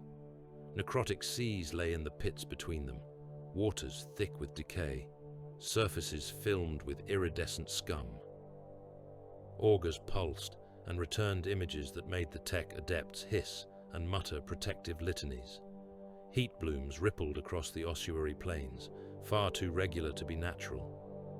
Vox traffic leaked upward in a babble of binary and demonic tongues. Something vast under the planet's crust made the Auspex lines jump whenever it stirred. Corpse world, Kayla said softly, watching the hololithic projection. The perfect place to hide among other bones. Movement vector runes flickered as the fleet adjusted its orbits. Ground invasion plans unfolded. Titans from the Collegia Titanica, carried in massive drop barges, woke from their slumber, machine spirits roaring battle litanies in code. The surviving guard regiments mustered at the bays, tanks lining up in endless columns, artillery pieces rumbling into position, infantry filing into landers with weapons clutched in white-knuckled hands. "Deploy," the chapter master said. "We will tear this grave open and see what filth wriggles inside." They hit Helix 9 in waves. From orbit, drop barges descended, massive as cities, their hulls streaking fire. Gunships poured out of hangar mouths like angry wasps, escorting them through the turbulent upper atmosphere. Smaller craft carrying stormtroopers, and support. Elements rode the slipstream of the larger vectors. Thunderhawks screamed downward in tight spearhead formations. The first things to touch the surface were not men, but titans. Great engines of war, walking cathedrals of steel and wrath, crashed onto the bone plains with impact tremors that rippled through the ossuary. Warlord-class monsters and reaver hunters, banners snapping in the poisoned wind, their carapaces painted in heraldry older than most worlds. Volcano cannons and plasma annihilators swung on their mounts, hunting for targets. They did not have to wait long. Mutants boiled out of the hive husks in their millions. Twisted shapes, some barely human, others more beast or tumor than man. They poured across the plains, howling and chanting, their flesh decorated with crude icons of the Night Reapers and stranger, older things. Behind them came demon engines, crab-legged walkers, and insectile constructs, whose metal carapaces bulged with mouths and eyes, whose weapons were screaming faces bound in iron. At their backs, in more disciplined formations, came the Night Reapers. Black and bone armor, warp sigils etched into their plates. Dark Mechanicum cohorts marched alongside them, robes flapping, mechadendrites writhing, their constructs rumbling in lockstep. The Titans spoke in the god tongue of macrofire and plasma storms. Volcano cannons spat lines of sun-hot energy that carved trenches through the mutant hordes, erasing thousands in each stroke. Plasma weapons built light into balls of annihilation that rolled through demon engines and left nothing but slag and twisted, smoking limbs. Mutants turned to grey dust where the blasts touched them. Demons howled and guttered, their forms burning away into greasy flame. The Red Templars rode in the shadow of those giants. Assault bike companies tore across the ashen plains, engines shrieking, exhausts trailing banners of oily smoke. Their red armor was stark against the bone-white ground. They outpaced the guard tanks, leaving the battle lines behind in moments, spearing toward the densest concentrations of enemy forces. Kaylor's vox net was a growl in his ears. "Crimson Hounds, on me," he said. "We cut off the head of their advance. Let the Titans trample the carcass." Sergeant Tiber Cade yanked his bike into position at the captain's flank, his squad arrayed around him. "Hounds are ready," he voxed. Teeth sharp, throats bared. They smashed into the first wave of mutants like a meteor. Tires crushed limbs, ribs and skulls with the same sick, crunching sound. Bolters barked, shredding bodies in sprays of gore that spattered against red ceramite. Chainswords sang as they bit into those creatures that managed to close, tearing through diseased muscle and warped bone. The ground behind the bikes turned into a churned mess of flesh and splintered skeletons, viscera smeared into long red furrows. Cade drove straight at a pack of hulking brutes, whose arms ended in crude metal blades. They were still raising their weapons when the bikes hit. One died under Cade's front wheel, chest collapsing, spine snapping. Another tried to sidestep and caught a chainsword in the gut instead, intestines spilling out in a steaming rope that wrapped around his legs and dragged him down. "Faster!" Cade snarled. "Make it messy, make it loud, let them see what happens when they stand in our way." He saw black armor ahead, Night Reapers, a screening squad. They were falling back in good order, firing measured bursts from bolters and grimly ignoring the mutants that died between them and the oncoming Red Templars. One of them broke. Perhaps his nerve finally cracked. Perhaps he saw something in the Crimson Hound's charge that cut through whatever indoctrination the Reapers had given him. Whatever the reason, he turned and ran, sprinting toward a crater lip. Cade laughed and gunned his engine. "Not today, brother," he said. He hit the fleeing traitor from behind. The reinforced prow of the bike smashed into the Reaper's lower back. Vertebrae shattered. The traitor screamed, arms pinwheeling, and went down under the tires. Cade did not slow. The bike bounced. There was a series of wet, crunching impacts as the wheels ran over limbs and torso. Bones splintered, armor cracked, flesh burst. When the bike came off the ruin, the Reaper was a flattened smear of shredded meat and crushed ceramite. Cade slewed to a halt, tires grinding. He swung one leg off the saddle and stalked back toward what remained of the traitor. The Reaper was still alive, impossibly. His helm had been torn away. His jaw hung broken. One eye stared glassily. The other rolled in wild panic. Cade drew his bolt pistol. "No prisoners," he said, more to himself than to the dying man. "Only examples." He pressed the pistol against the exposed side of the Reaper's jaw and pulled the trigger. The round detonated inside the skull. The head came apart in a spray of bone fragments, brain matter, and blood that painted the ground and Cade's boots. The body twitched once and was still. He walked back to his bike, wiping the worst of the gore off his greaves with slow, deliberate strokes. "Onward," he voxed. "They do not fear death yet. We will teach them." The teaching did not all go one way. The Hellgrammite warp cannon announced its presence with a soundless roar. At first, there was only a subtle shifting in the background buzz of the battlefield, a tremor in the warp that made every psyker within a hemisphere shriek and claw at their own faces. The air tasted suddenly metallic, as if everyone on the plains had bitten their tongues at once. Auspex screens flared with nonsensical data. Then a point on the horizon burned white. The beam was not visible in any normal sense. It was a distortion, a ripping of reality that ran from the depths of Helix 9 up through the crust and into the sky. Anything caught within that line ceased to be. An Imperial Guard army group was in the way. To Kalor's eye, watching from a captured bastion, one moment the army was there. Trenches, emplacement lines, armor parks, artillery pits, Vox arrays, millions of men, tanks, and guns. The next, there was a crater, a vast bowl hollowed out of the planet's flesh. Rocks and bones liquefied and then refroze in new patterns.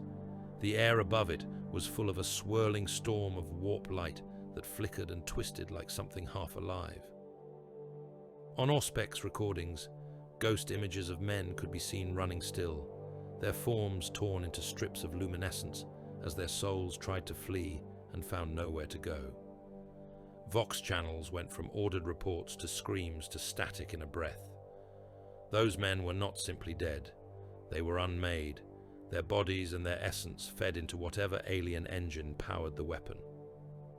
In the Helix 9 orbit, on the flag deck of the Lex Imperialis, the chapter master watched the tactical pics update. The army group's icon winked out. A new marker bloomed in its place, a warning rune with more machine sigils attached than most target indicators ever needed. Helgramite weapon confirmed, a tech adept said, voice thin. Power output beyond estimated parameters. Range extreme. Firing locus unclear. The beam is... It is not traveling through normal strata. It is punching through something else. We have seen what it can do, the master said. Now, we will use it. Kaelor received the plan over encrypted Vox a short while later. He studied the data, the suggested deployments, the casualty projections. He had forgotten how to be sick a long time ago. Something like the ghost of that feeling stirred as he read. Armies to be fed into its jaws, he said. Mordrin, standing beside him in the captured bastion, nodded slowly. Sacrifices laid at the foot of a polluted altar, the chaplain said, so that we may find the priest and cut his throat. The calculus was simple in its monstrous way. The Helgramite cannon had to fire to reveal itself. Each firing left echoes in the warp, subtle warps in the readings that the Lex Imperialis adepts could trace back, if given enough points. So the Red Templars and their allied command simply gave the enemy targets they could not resist. Guard regiments were ordered to mass in obvious positions. Armor formations rolled forward into tantalizing clusters. Vox traffic was deliberately left less disciplined to make it easier for the Reapers to read. The cannon fired again and again, each time erasing another army group, another cluster of tanks, another mass of men. Each time, the adepts aboard the fleet's ships watched the ripples and refined their triangulations. On the ground, men died. They knew they were being used. Rumors spread faster than commissars could shoot them down. They spoke in hushed tones of a weapon that could erase a whole war, of superiors who sent them into its reach anyway. Van, now commanding only a handful of regiments after Svarga, watched his own deployment orders with a hollow gaze. He saw how his formations were being positioned. He saw where the projected arc of the cannon's next shot might fall. He signed the orders regardless. His name had become a kind of curse, even in his own mind. "Go," he told his officers. "Hold where you are told. Die where you stand. It is all that is left to us." In the end, after the Canyon of the Dead had been carved into the planet's surface a dozen times over, the Adepts had enough data. A point under the crust, a mass of alien metal and sorcerous machinery. A heart where the Helgramite ghosts the Night Reapers had enslaved, thrashed and howled. Helix 9's forge. "We go in," Kaelor said. They chose the 3rd Company for the strike. Astartes only. No mortal support to slow them down or add to the tally of necessary deaths. Teleport homers were seeded by suicidal scout squads who infiltrated deep into the enemy lines and then vanished in flares of warp light.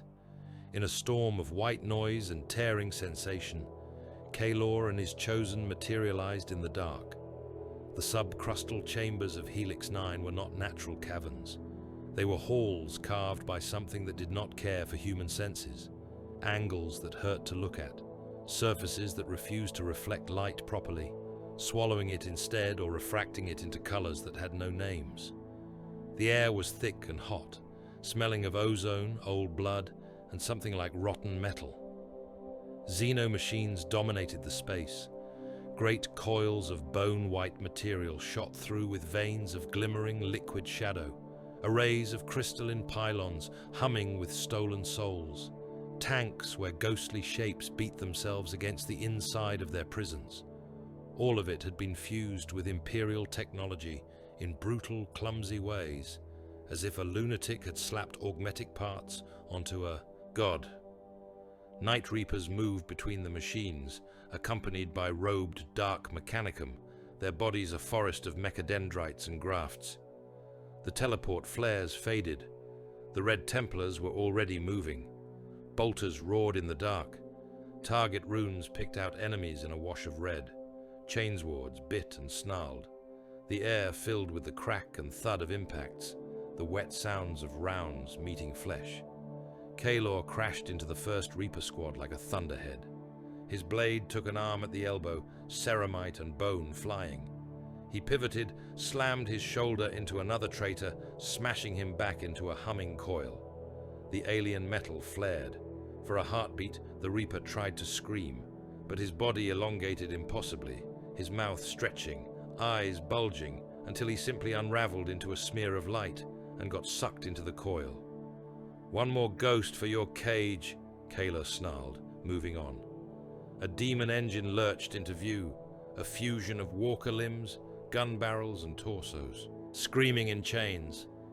Its main weapon was a gaping maw full of teeth that drooled warp fire. It vomited a gout of that impossible flame toward the Templars. Brothers died, armor and flesh and bone vanishing mid-run, their boots and weapons left to clatter on without owners. A Red Templar in Terminator armor, his massive form snarling with additional plating and purity seals, waded forward. He took the next blast on his pauldrons. Ceramite blackened and cracked. Flesh beneath blistered and burned. He kept moving.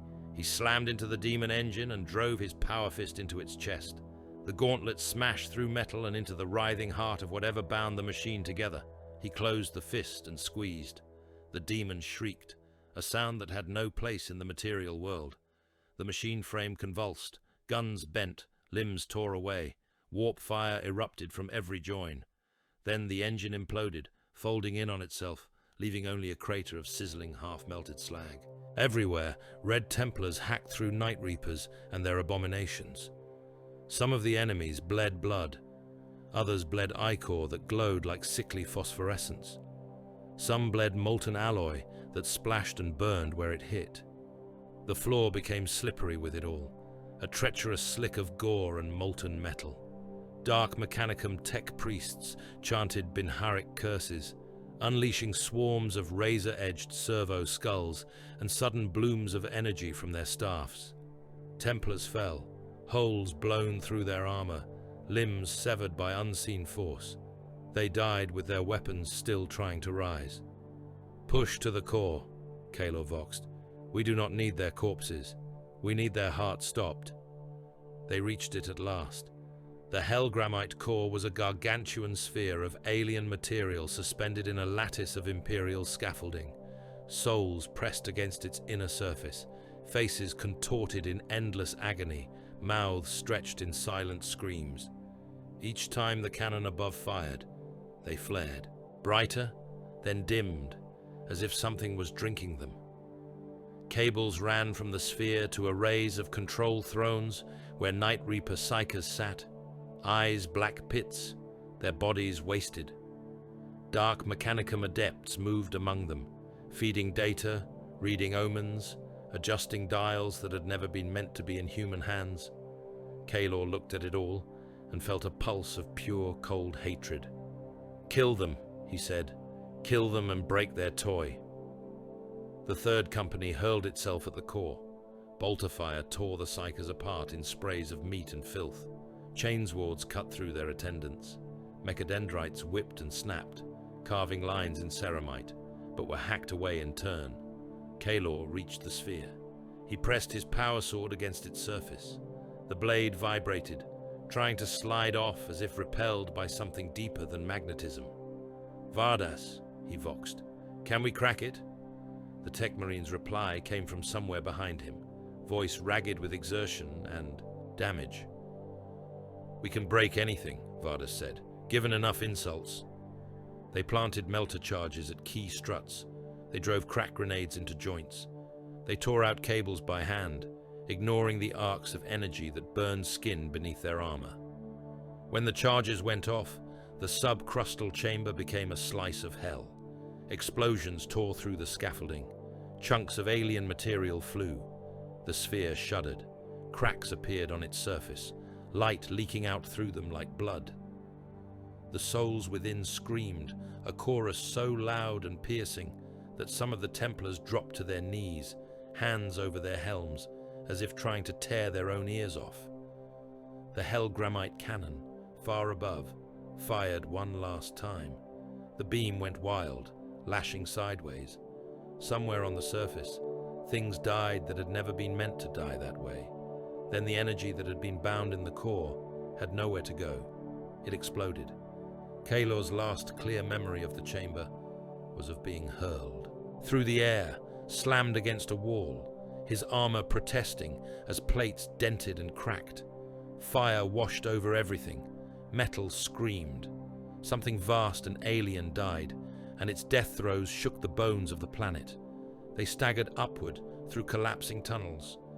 The chambers above them were falling in, rock and metal caving under the violence below. Vox nets were full of static and half-shouted orders. In the end, fewer than half the Templars who had teleported in made it back to the surface. Helix 9 was dying. Cracks spread across its crust, vomiting fire and choking gas. Necrotic seas boiled. The hive husks split like rotten fruit. The sky was a furnace lid.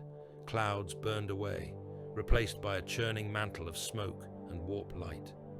Kaylor stood amid the chaos, armor scorched, blood and alien ichor drying on his plates. He opened a link to the fleet. "The forge is broken," he said. "The cannon is crippled. We have its locus. You may act."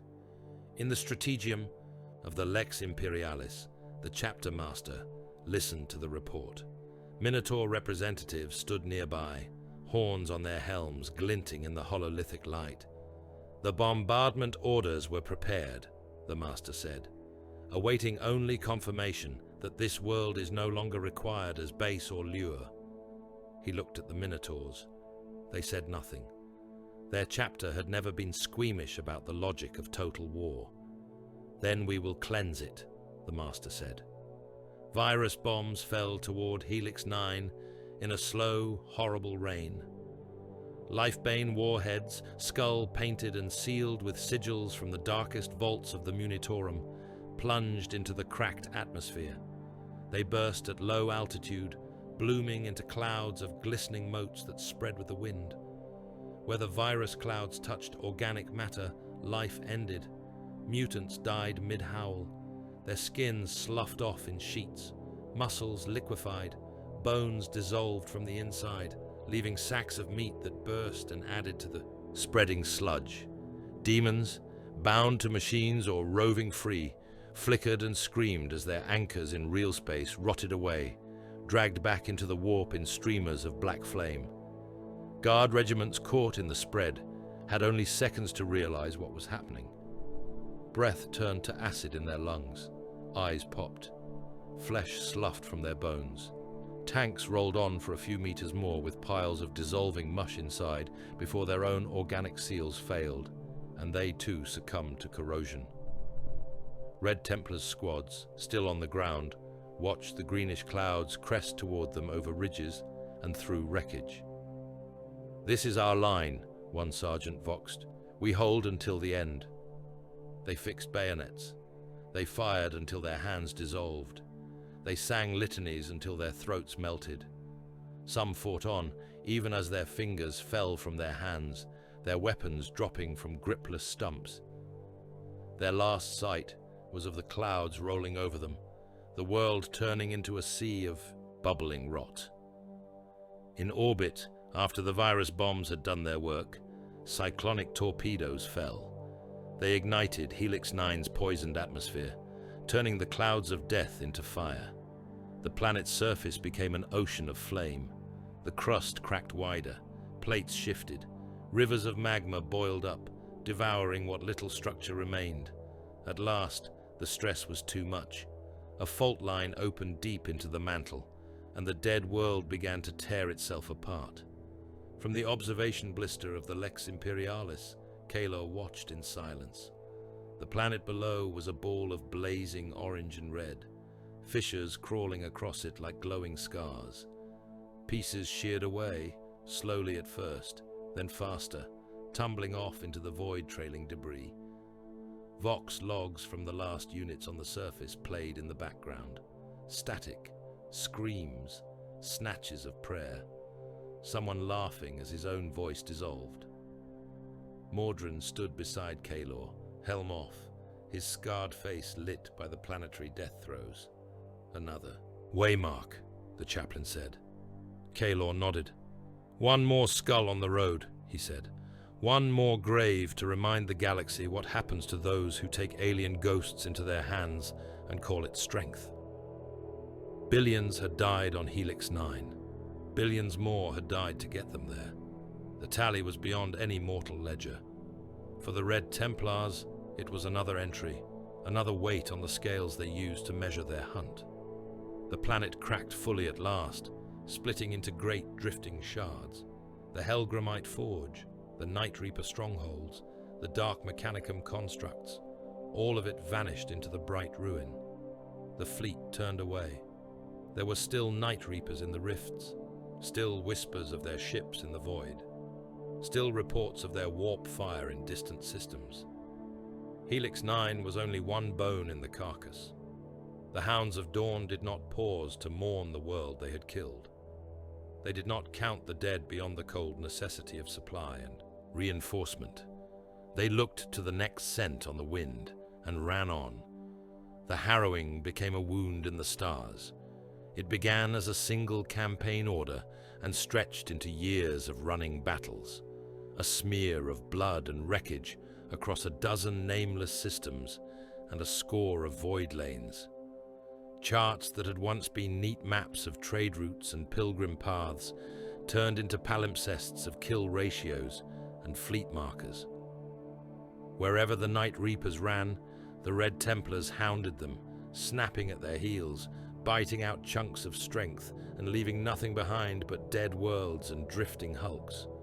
Ship logs recorded the route in cold script: Svarga Wells, Helix 9, the Gaiathes Belt, shrine worlds whose names blurred together beneath the ink of censure, gas giants and dead moons and nameless void dams. Each entry was the same at its core: contact, engagement, slaughter, withdrawal, pursuit. The Night Reapers tried to break away at every turn. They jinked through the Lana rifts, diving into gravity wells, hiding in nebulae thick with ion storms and ghost echoes. Again and again, they vanished into the warp and emerged somewhere else, hoping to shake the hounds that snapped at their wake. Again and again, the Red Templars were there, ahead of them, waiting. Remember, don't forget to like, comment, and subscribe. Support helps. Within the strategium of the Lex Imperialis, the years bled together in the slow, steady accumulation of names on parchment. The chapter master stood before the obsidian table. The hololithic map above it showed the rifts in simmering crimson, a net of systems and routes. Night Reaper icons flickered where they had last been sighted, like flies trapped in amber. Red Templar sigils ringed them, closing in. Kaelor stood opposite, helm mag locked at his side. His armor was scarred from Helix 9, plates replaced and re-strengthened, purity seals burned and reglued. Chaplain Mordrin lingered nearby, Crozius resting against his shoulder, skull helm under his arm. Other captains and sergeants formed a half-circle, silent, attentive. A servitor approached the master, its arms cradling a bundle of parchment rolls. Auspec's lenses whirred as it bowed, stubby legs clicking. The master took the topmost scroll. Wax seals cracked under his fingers. He unfurled it. Names flowed down the parchment in tight, precise script. Battle brothers, squad designations, company roll numbers. Beside each, a notation: lost in warp, killed in action, sacrificed in place, body not recovered. He reached the end of the scroll. The parchment curled slightly where his grip tightened. Third company, down by nearly a third, he said. Fourth, similar. Fifth, scattered across detached actions. Assault bike strength reduced by thousands of machines. Mortals fare worse, one of the serfs said quietly, consulted data slate shaking faintly in his hands. Millions of auxilia, billions of planetary casualties. Civilian losses are beyond accurate account. Beyond counting, Kaelor said. Beyond caring. The master tossed the scroll onto a pile already high on the table. The parchment rustled like leaves over a grave. Hundreds of Astartes dead, he said. Thousands of engines gone. Millions of guardsmen and fleet ratings and conscripted scum burned or erased. Worlds shattered, seas boiled, continents glassed. He looked up at the red weave of the campaign mapped above them. "It is an acceptable cost," he said, "so long as the lesson stands. So long as no other renegade chapter looks to the Night Reapers and sees a banner instead of a warning." Mordrin's lips twisted in what might have been the ghost of a smile. "The hound does not measure the meat it tears," the chaplain said. "It measures only whether the prey stops moving." The Red Templars adapted as they bled.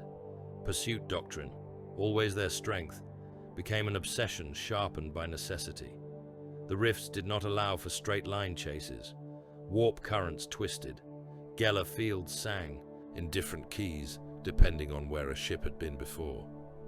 The Night Reapers learned to run crooked, making blind jumps, cutting their drives without warning, taking routes that no sane navigator would choose.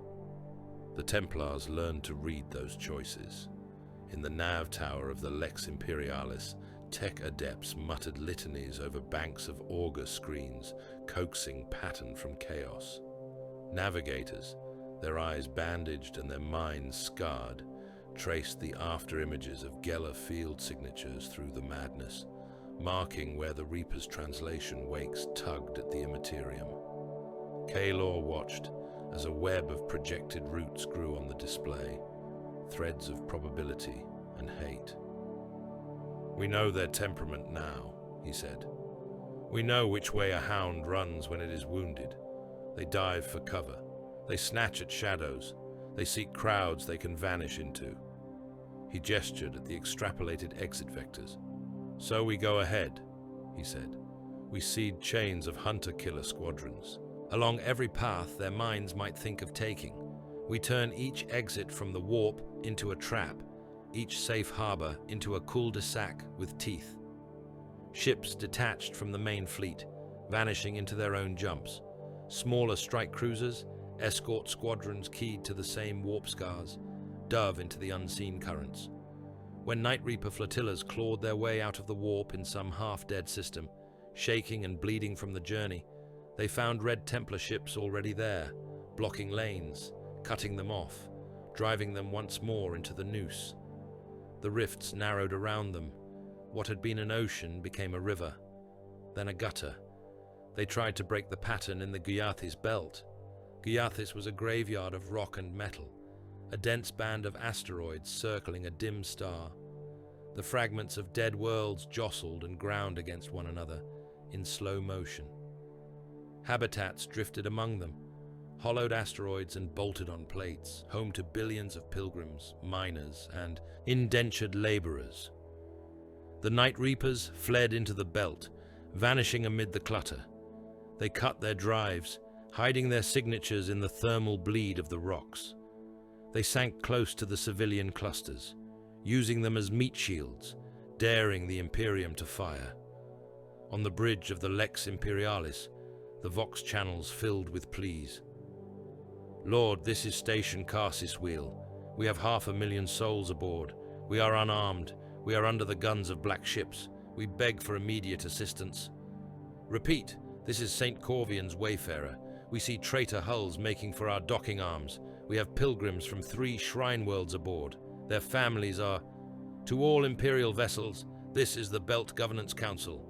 You are not authorized to engage near civilian habs. I repeat, you are not authorized..." Kaelor listened to it all without expression. The Master did not bother to listen at all. "Can we kill them cleanly?" the Master asked, eyes on the tactical overlay. "No," said one of the fleet commanders, sweat beading at his hairline. "If we fire into those clusters, we will... collateral damage will be..." "Collateral," Kaelor said. "You mean the people already dead and just waiting to realize it?" He looked at the Master. "They are cover now," he said. "If we respect that cover, then the Reapers win. They escape. They rebuild. They preach their lies about freedom and ghostfire to other chapters that are already teetering. This is where the leash is tested, Master. Either we slip it, or we yank so hard it breaks their necks." The master did not hesitate. "Target the clusters," he said. "All of them. Any hab that harbors a reaper dies with him. Any that stands in the way of the firing solution dies as well. The belt will be a lesson in what happens when traitors burrow among the innocent." The order went out. Macro cannon shells ploughed into crowded stations. Lance beams skewered, habs end to end. Atmospheric domes shattered, releasing tides of men and air into the void.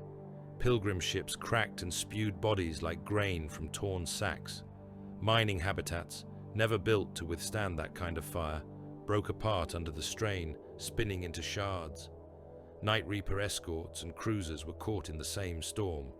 Some died alongside their unwilling hosts, their hulls rupturing, spilling out armor and blood.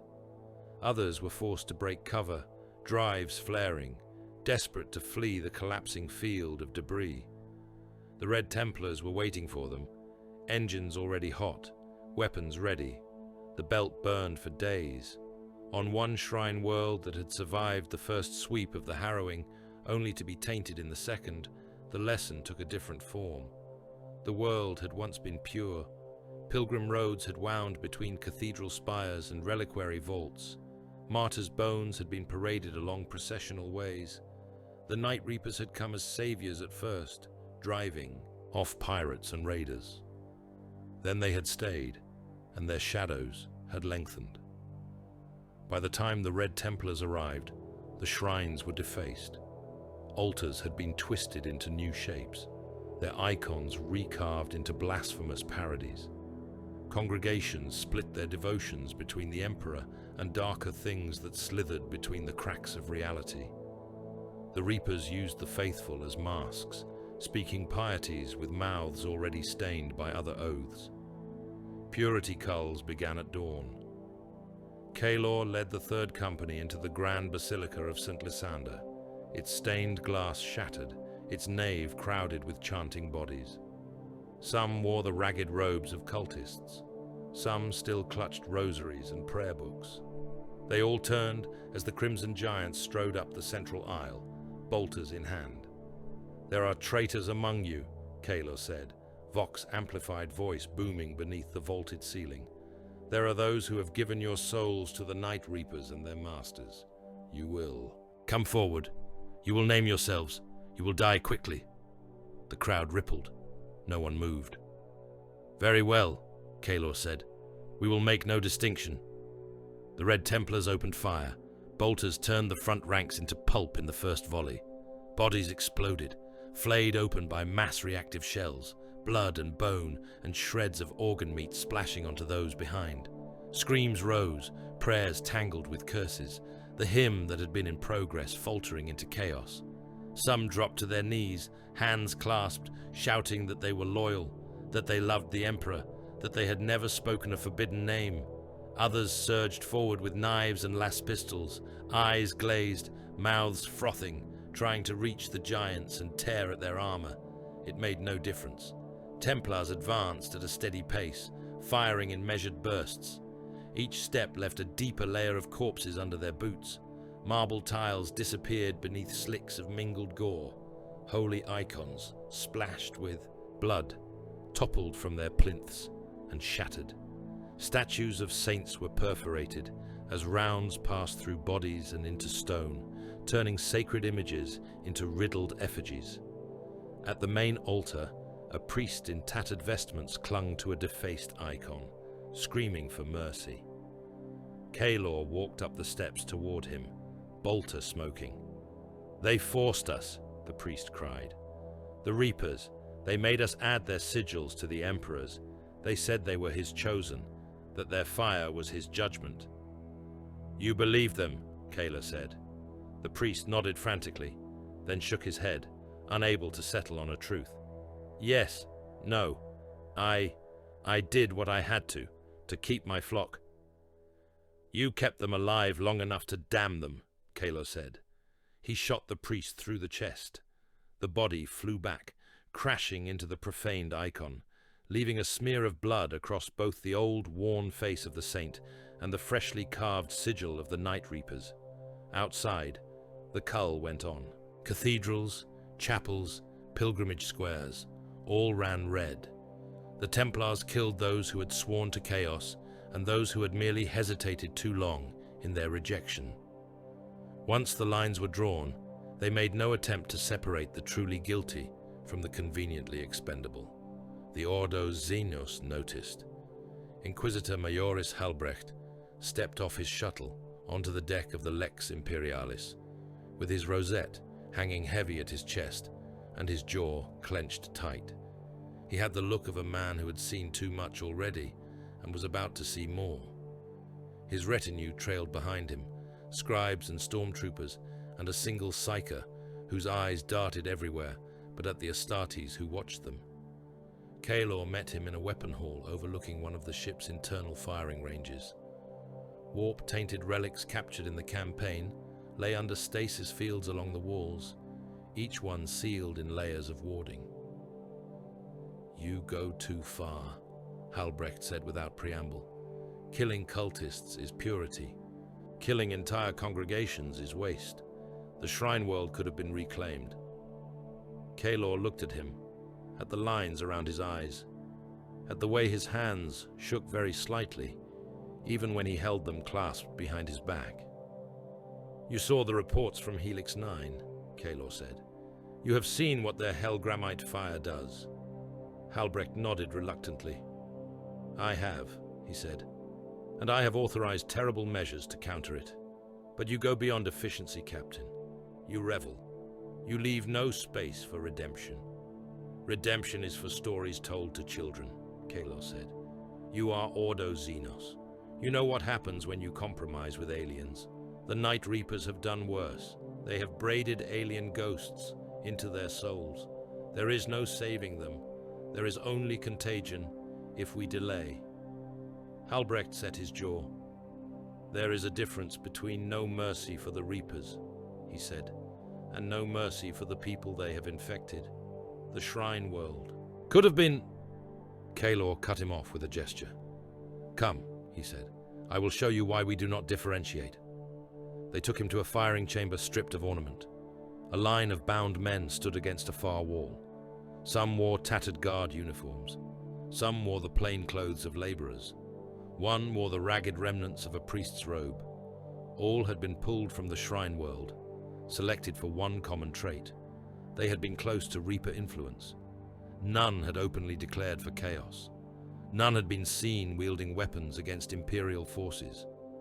A Hellgrammite warp device sat on a heavy plinth in the center of the room, humming faintly beneath its suppressor fields. Techmarine Vardas stood beside it, mechadendrites twitching. "This was taken from a Reaper raiding cell on Karthos Reach," Kaelor said. "They used it to erase an entire PDF regiment. I have had it modified to local discharge." "Vardas?" The Techmarine inclined his head. "Within limits," Vardas said, voice crackling through Vox. "Enough for demonstration." Halbrecht looked at the prisoners. They looked back, some with terror, some with dull resignation. One began to pray aloud, words tumbling over themselves. "This is unnecessary," the Inquisitor said. "You do not need to prove to me that the weapon is dangerous." "I need to prove to you that hesitation is," Kaelor said. He signaled. Suppressor fields dropped. The device howled. A rising note felt more in the bones than the ears. Light pooled above it, colorless and blinding. It leaped across the room in a flat, impossible line. The bound men died. They did not burn or explode. They did not have time to scream. One instant they were there, flesh and cloth and chains. The next, there was nothing. Even the shackles had vanished where they touched skin. Only the iron staples in the wall remained, smoking. Halbrecht staggered back, a hand half raised as if he could ward it off. Sweat sprang on his forehead. "That was a fraction of its capacity," Kaelor said. "Those men were no different from any of the others you would argue for. Not chanting cultists, not knife wielders. Just those who stood too close to the Night Reapers and lived. The stain does not always show. The danger does not always wear horns and paint." Halbrecht looked at the empty wall for a long moment. "What do you want from me?" he asked at last. "Your signature," Kaelor said, "on the deployment order for these weapons against any population cluster that shows even the shadow of Reaper taint. Your agreement that our methods are not cruelty for its own sake, but proper savagery in the face of what we hunt." Silence stretched. In the end, Halbrecht took the slate. His hand shook only a little as he signed. Colonel Van watched the changes from a lower vantage point. He had lost an arm on Helix 9. The replacement was augmetic, a brutal thing of metal and pistons, still ugly with unfiled weld scars. One side of his face was a patchwork of scar tissue, where warp fire had licked him, and the medici had been only barely in time. His remaining eye had the slightly too bright stare of someone who was not sure whether he had survived or simply not yet realized he was dead. He commanded fewer men now. Regiments had been ground down, folded together, renamed until the numbers meant nothing. Those who remained fought like veterans, because they were, or like madmen, because sanity had long since fled. Once, he had feared the Night Reapers, their sudden strikes, their ghostly fire, their habit of appearing where they should not be, and leaving nothing behind but smears. Now, he feared the Red Templars more. He had seen them order bombardments that killed more of his men than the enemy. He had watched their chaplains condemn whole companies for a single act of retreat. He had signed papers that made his own troops bait for weapons no mortal should be asked to face. In his thoughts, he tried to hate them, hated their calm, their certainty, their willingness to spend lives like ammunition. But when he looked back at Svarga, at Helix 9, at the Belt, at the Shrine World, he could not find any space left for hatred, only a dull understanding. To the Red Templars, an expendable guardsman and an expendable heretic were the same thing. Weight on a scale, meat in the jaws of a beast that needed to be fed until it choked. He watched Kaelor pass through a forward command bunker, armor spattered with dried blood that might have been anyone's. Men scrambled out of the captain's way, pressing themselves against walls, averting their eyes. Van did the same, not out of respect for rank, but out of instinct for survival. The Reapers did not submit to the noose quietly. Near the end of the second year of the harrowing, they sprang a grand ambush in the rings of a gas giant, whose name had been erased by updated charts that now referred to it only as Engagement. Theta. The Red Templars and their allied fleets had cornered a significant Reaper contingent there, pinning their flotilla against the dense ice and rock bands that glittered around the bloated planet. The plan had been simple: drive them against the rings, crush them between orbital bombardments and assault boardings. The Reapers had their own plan. Their warp flame torpedoes had been refined since the early days. No longer crude bolts hurled into the void. They were now cunning, shark-like constructs that swam through the immaterium as easily as under conventional void. They struck without warning. One moment, the outer escort squadrons of the Lex Imperialis's formation were holding their positions, void shields flaring gently against ring debris and micrometeor strikes. The next, spears of pallid light punched through their shields as if they were not there, slamming deep into their hulls. Ships folded outward, their skins peeling, their internal atmospheres blooming into glowing clouds that lasted only a heartbeat before they were gone. Voidsmen at their posts had time for half a scream as flesh and bone and blood ceased to exist. There were no bodies, no wreckage beyond what the structure itself left, only fading echoes in the warp. Tens of thousands died in those first moments, entire crews erased, whole flotillas simply gone from the tactical display. On the bridge of the Lex Imperialis, officers shouted, trying to replot fields of fire, to tighten formations, to raise shields to a threat that laughed at them. Kaelor watched escort icons wink out. He felt the familiar cold anger settle in his chest. "They are not ghosts," he said. "They are teeth. Teeth can be broken." The Red Templars answered with a maneuver they had refined in lesser engagements and given a name that tasted like a promise: the Circle of Thorns. Drop pods, usually flung toward planetary surfaces, were hurled instead at Night Reaper cruisers and strike vessels. Their descent paths curved through the debris of the rings, shells shaking as they battered aside chunks of ice and rock, engines pushing them into tight approach trajectories. Pods slammed into enemy hulls, their gravitic clamps biting into metal. Shaped charges blew, cutting ragged holes. Ramps dropped. Assault bikes hurled themselves into the wounds. Ship corridors became roadways again, narrow and crowded, choked with smoke and suddenly full of thunder.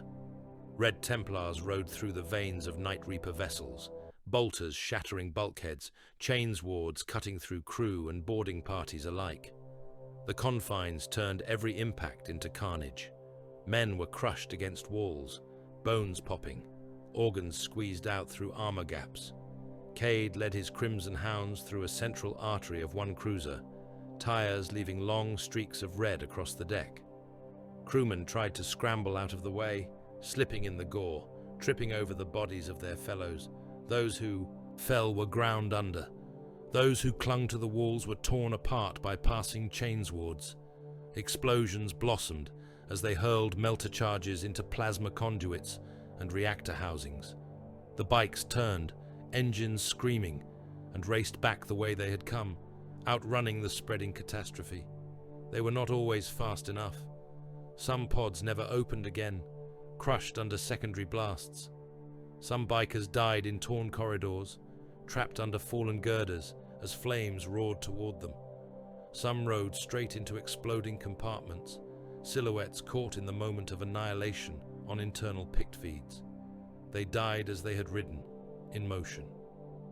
One by one, Night Reaper ships died. Some cracked apart, spilling atmosphere and bodies. Others simply vanished in expanding balls of light as their cores went critical.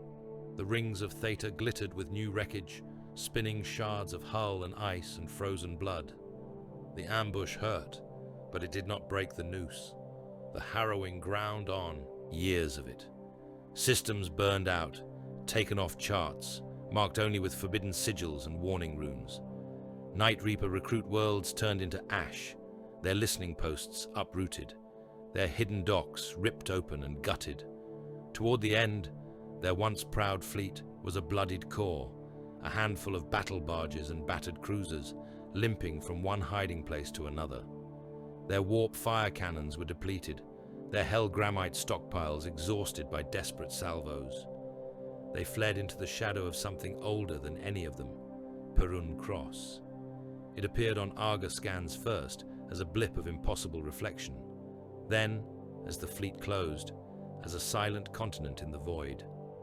A pre-human derelict, so vast it had its own thin atmosphere clinging to its pitted hull, riddled with passageways and vaults where gravity was a suggestion at best.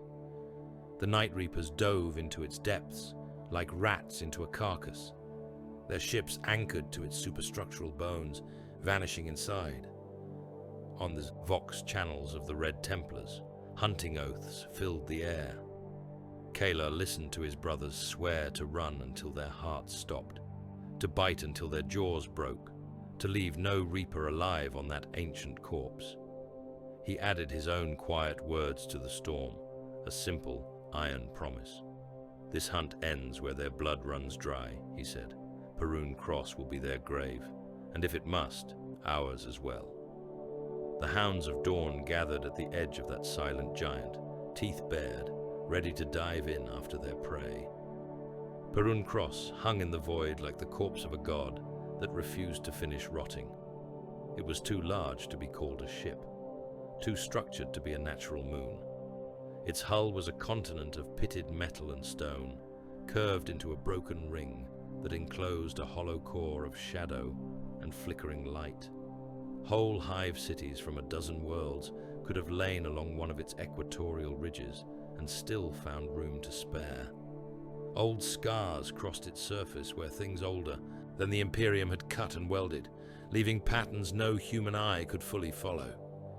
It had its own tenuous atmosphere, clinging to the tangled geometry by sheer spite.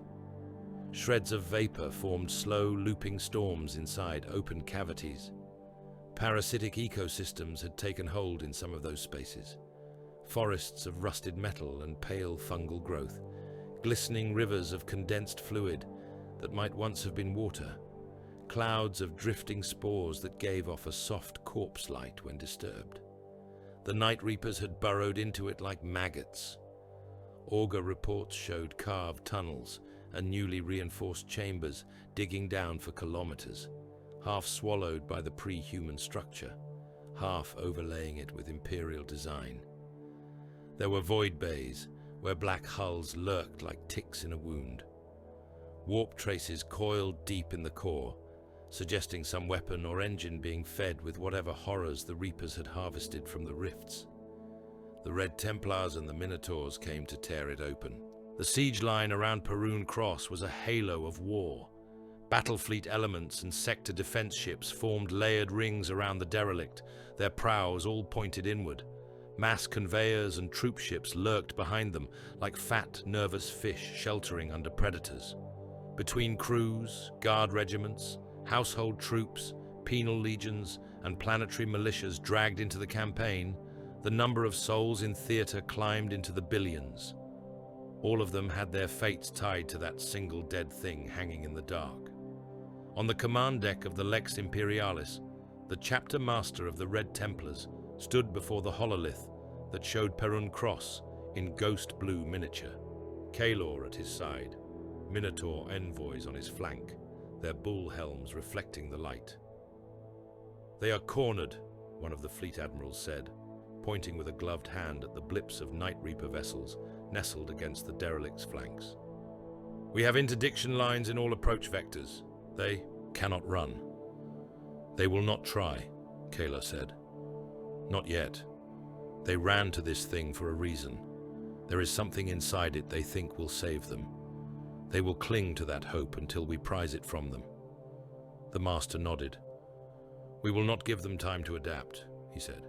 "Initial boarding waves will take the outer bastions and deny them the use of their own exterior guns. The Minotaurs will punch deeper, as is their nature. We will form the cordon and slaughter anything that tries to slither free." He turned to Kaelor. "We are the hounds," he said. "We do not rush the butcher's block. We keep the pen tight to the killing floor." Kaelor bowed his head in acknowledgement. They descended onto Perun Cross like a plague. Thunderhawks and dropships stitched lines of fire across its hull, landing in the mouths of vast cavities and on the flanks of protruding structures that might once have been docking arms or weapon mounts. Boarding torpedoes slammed into exposed surfaces, drilling through ancient armor and disgorging squads of crimson and bronze. Perun Cross did not take invasion passively. Rust jungles writhed as atmospheric pressure changes rolled through them, warped flora reacting to new scents.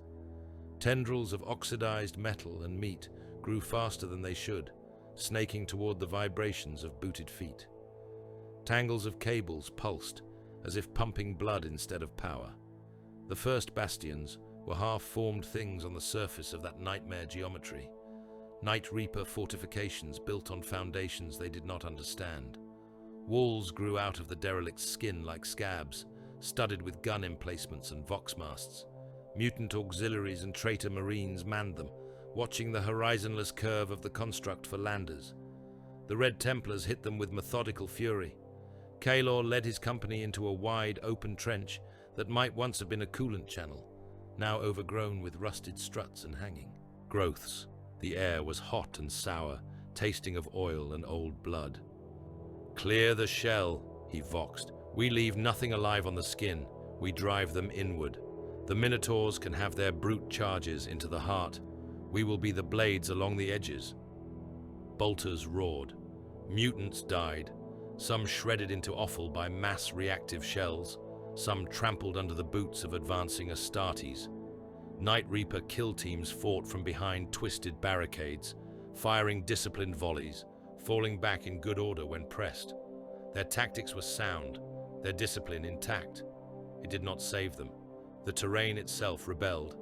One Templar cut down a traitor, only for a nearby clump of metallic vines to suddenly surge toward the spilled blood, their surfaces shivering as they drank. Thorns budded along their lengths, hardening in an instant. Barbed tendrils lashed out, spines punching through ceramite like paper. The brother roared as one spike went through his greave and out the other side of his leg, dragging him off his feet. Cade swung his chainsword in an arc, hacking the tendrils away, spraying a mixture of rusty flakes and dark ooze. The severed lengths twitched on the ground, curling like dying things. "Even the plants are hungry here," he said. "They are not plants," Vardas replied, Mag locking an Auspex unit to his gauntlet as he scanned the writhing growths. "They are something else wearing the memory of being plants. Their root code tastes of machine scrap and bone." More of the growth stirred as blood pooled. Tendrils erupted from floor and ceiling, lashing at friend and foe alike. One Night Reaper tried to retreat past a clump and was seized, dragged screaming into a mass of thorns that shoved themselves through his armor joints, cracking his bones like kindling. His blood fed another spurt of growth. "Burn it," Kalor ordered. Flamers growled, jets of promethium turning the rust jungles into a sea of blackened, shuddering shapes. The stench of burning alien life and old metal filled the trenches. Some of the tendrils thrashed even as they burned, trying to wrap themselves around ankles and wrists. Under the smoke, the bastions fell one by one. They pushed inward, step by blood-soaked step, until the outer hull of Perrin Cross was a smear of ash, twisted flora and corpse mounds. Behind them, Minotaur crusade ships vomited their own squads into deeper cuts, bullish warriors in bronze and black hammering down into the construct's interior. Kalor took a hand-picked kill team and plunged after them, but at a different angle. "Let the bulls have their glory charge," he said to Mordrin as they jogged through a tunnel whose walls pulsed with distant energy. "We hunt for something that thinks it is clever. The butcher needs the pen cleared of other teeth." They descended through access shafts that had never been meant for human shapes, forced to stoop despite their power armor.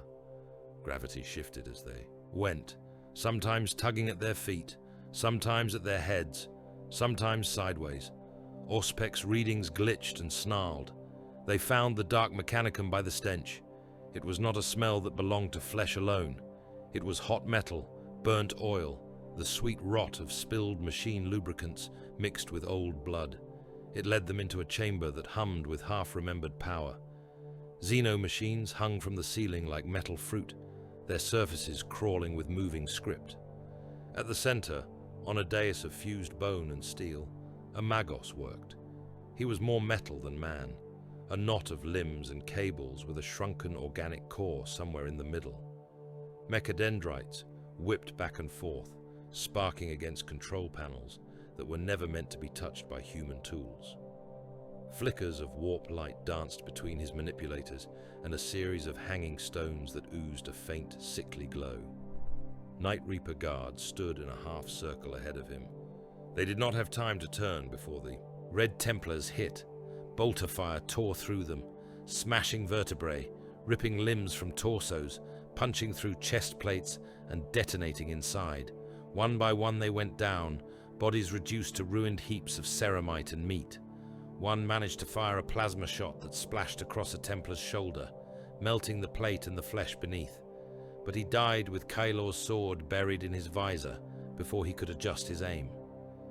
The Magos tried to run. Mechadendrites grabbed for control runes, trying to trigger some pre-prepared defense measure. Cade shot several of them off at the joint, each round reducing a limb to flying scrap. The Magos shrieked in Binharik. He darted for a side exit, body moving with unsettling insectile speed. Vardas threw a mag clamp. The device slapped onto the Magos' chest and activated, slamming him against a bulkhead with crushing force. Limbs flailed. Sparks flew as embedded claws scrabbled against the wall. Kalor walked toward him, bolt, pistol in hand. "We have been cutting you apart for this entire campaign," he said conversationally. You creatures should know how this goes by now.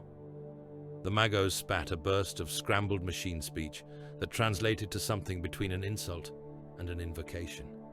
Kalor shot him in one of his knees.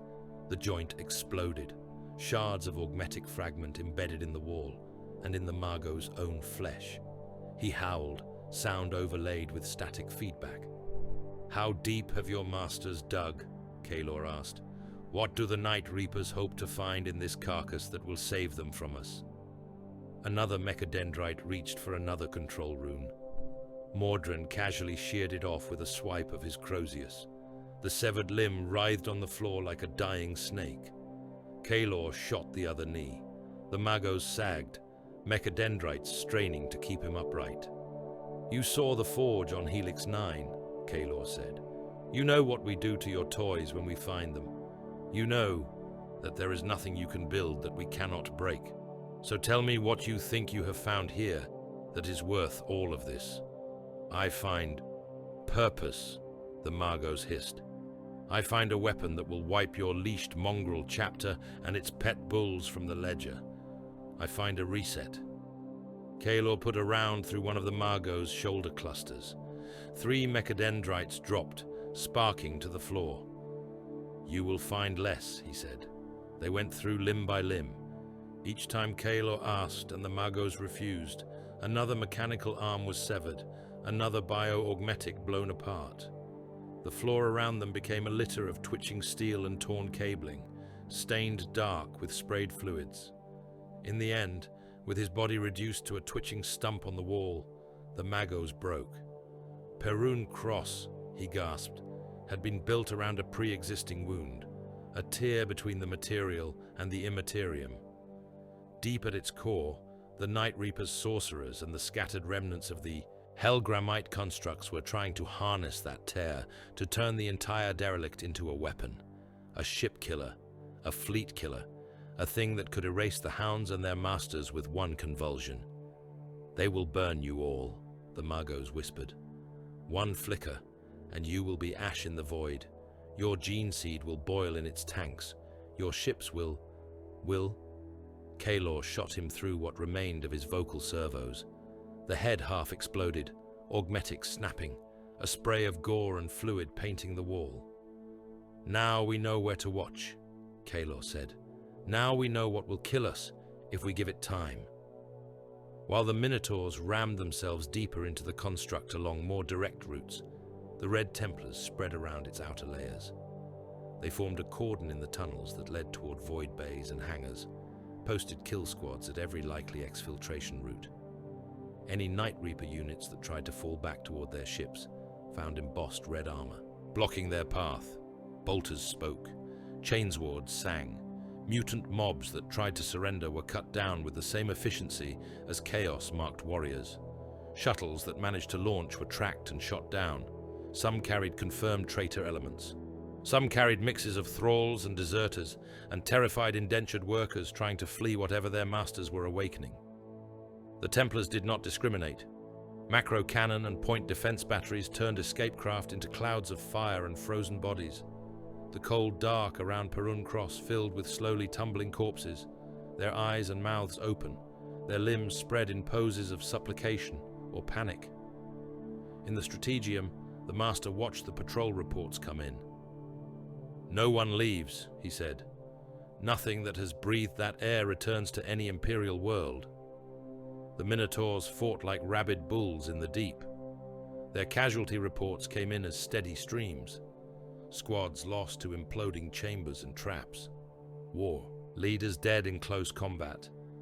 The Night Reapers bled them, but in the darkness and shifting gravity of Perun Cross, it was hard to tell who had the advantage. Then the grey hull slid out of the warp. The strike cruiser Equinox Blade translated into real space in a blaze of halo light and gravity shock. Its lines were clean and brutal, the sigils etched into its flanks subtle compared to the gaudy heraldry of other chapters. Its prow bore no saint's statue, no carved skull, only the sigil of Titan and the book and sword of the Ordo Malleus. Grey Knights. The ripples of its arrival went through every Vox net like a new tide. On the bridge of the Lex Imperialis, the atmosphere shifted. Mortals fell to their knees outright, clutching at rosaries. Even some of the Minotaur envoys inclined their helms in stiff acknowledgement. The chapter master's expression did not change. Kaelor's jaw tightened, the faint stretch of scarred script at its edge whitening. A vox hail came, through, level and calm, cutting across lesser chatter. "This is Brother Captain Danicus of the Grey Knights, aboard the Equinox Blade," the voice said. "By mandate of the Ordo Malleus and under writ of the High Lords of Terra, this war zone is now under our direct purview. All Imperial forces will disengage from primary assault zones and withdraw to designated parameters. Minotaur's chapter will maintain their current depth charges to act as our mailed fist. All others will cede the inner carcass." The master listened without speaking. When the message ended, he glanced briefly at the Minotaur representative. Acastus's helm dipped marginally. "We obey," the bull warrior said, "as we always have." The master opened a channel. "Brother Captain," he said, "this is the master of the Red Templars.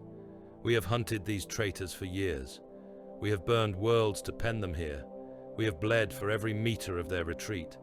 We will not be ordered to heal like half-trained curs." Silence hummed down the line for a heartbeat. "You misunderstand your own nature," Danicus replied. "You are hounds, loyal, vicious, valuable. But hounds do not run into the pit when the executioner steps forward. The Night Reapers have rooted themselves in things that walk the border of the immaterium. That is our field, not yours. Withdraw, and you will have the satisfaction of knowing you drove them to their deaths." Kaela's hands curled into fists at his sides. "We have faced their warp fire, Grey Knight," he said. "We have walked in the Hellgramite furnaces. We have crossed worlds dying under ghost flames. Do not speak to us as if we do not know the weight of what they have done." "And yet you are not us," Danicus said, tone unchanged. "You are hunters. We are the answer at the end. Pull your teeth from the carcass. Leave the bone saw to the surgeons." The master's eyes were pale chips of stone. "Under protest," he said. "Under formal protest, and with the knowledge that you rob us of the final kill that would cement the lesson we have written in blood across these rifts, we will withdraw our overt elements from the inner structure." "That is sufficient," Danicus said. "Your hounds may bay from the perimeter. We will go in and end this." The link cut. For a long moment, the strategium was very quiet. Kaelor broke the silence. "We are to stand outside and watch while others put the knife in," he said, voice flat. "We are to appear to obey," the master corrected. He turned, cloak whispering across the deck. "Begin the withdrawal," he told his serfs and shipmasters. "Mark it in the logs that we complied. Pull the companies back from the deeper reaches. Leave the obvious routes clear for the Grey Knight's insertions." He looked at Kaelor. "Then take a shadow of our strength," he said. "Brothers you trust. Those who can move in the dark and not claim glory. For every throat they rip out. You will remain in the depths, out of range of Grey Knight augurs if you can manage it. You will watch what they do. You will ensure the Night Reapers die as they should. If the bulls falter, or the ghost hunters lose their nerve, you will be the knife they do not see. Leashes do not sit well on us," Kaelor said. "Then let the leash hang slack," the master said. "So long as the hound still has its teeth around the right throat, no one will complain loudly, so long as they live." Withdrawals were staged, orderly, visible. Red Templars and allied troops fell back along mapped routes, abandoning seized bastions and tunnels. Vox traffic spoke of consolidation, of perimeter tightening, of compliance. Not every beacon went dark. Kaelor led a chosen company back in. They moved without heraldry lights, Auspex dampers humming. Their armor was dulled with ash and scavenged cloth wraps to break up their outlines. Helm runes ran low. Bolters were mag-locked, chainswords covered. They were predators slipping back under the tall grass, while the game wardens thought the field clear. They sank deep into Perun Cross, into layers of operation the Minotaurs had not yet stamped flat, and the Grey Knights had not yet walked. Gravity played tricks, walls flexed under their gauntlets like muscle. Distantly, they could hear the thunder of heavier battles, explosions rippling through the structure, whole sections shifting with the magnitude of the blows. Then the Grey Knights began their own work. Kaelor saw the first of them when space itself tore open a few dozen meters along a corridor his squad was watching. It began as a line of light in the air, too straight, too precise. Then it widened, unzipping, revealing a glimpse of something behind reality, a storm of colors and shapes that hurt the eye and made his gene-enhanced bones ache. Figures stepped through that rift, grey armor chased with warding script, halos of psychic, force flaring around their helms. Their weapons gleamed with a different kind of sanctity, not the iron faith of the Templars, but something colder and more absolute. Each movement they made was precise, perfectly measured. Diamonds battered at the edges of the rift as they came, howling things of horn and blade and shifting flesh. They were cut apart by blades of light and force before they fully crossed. The Grey Knights moved through them without pause, their storm bolters thundering, each shell a litany against the entities they tore apart. The rift snapped shut behind them, leaving only the smell of ozone and a faint pressure in the air.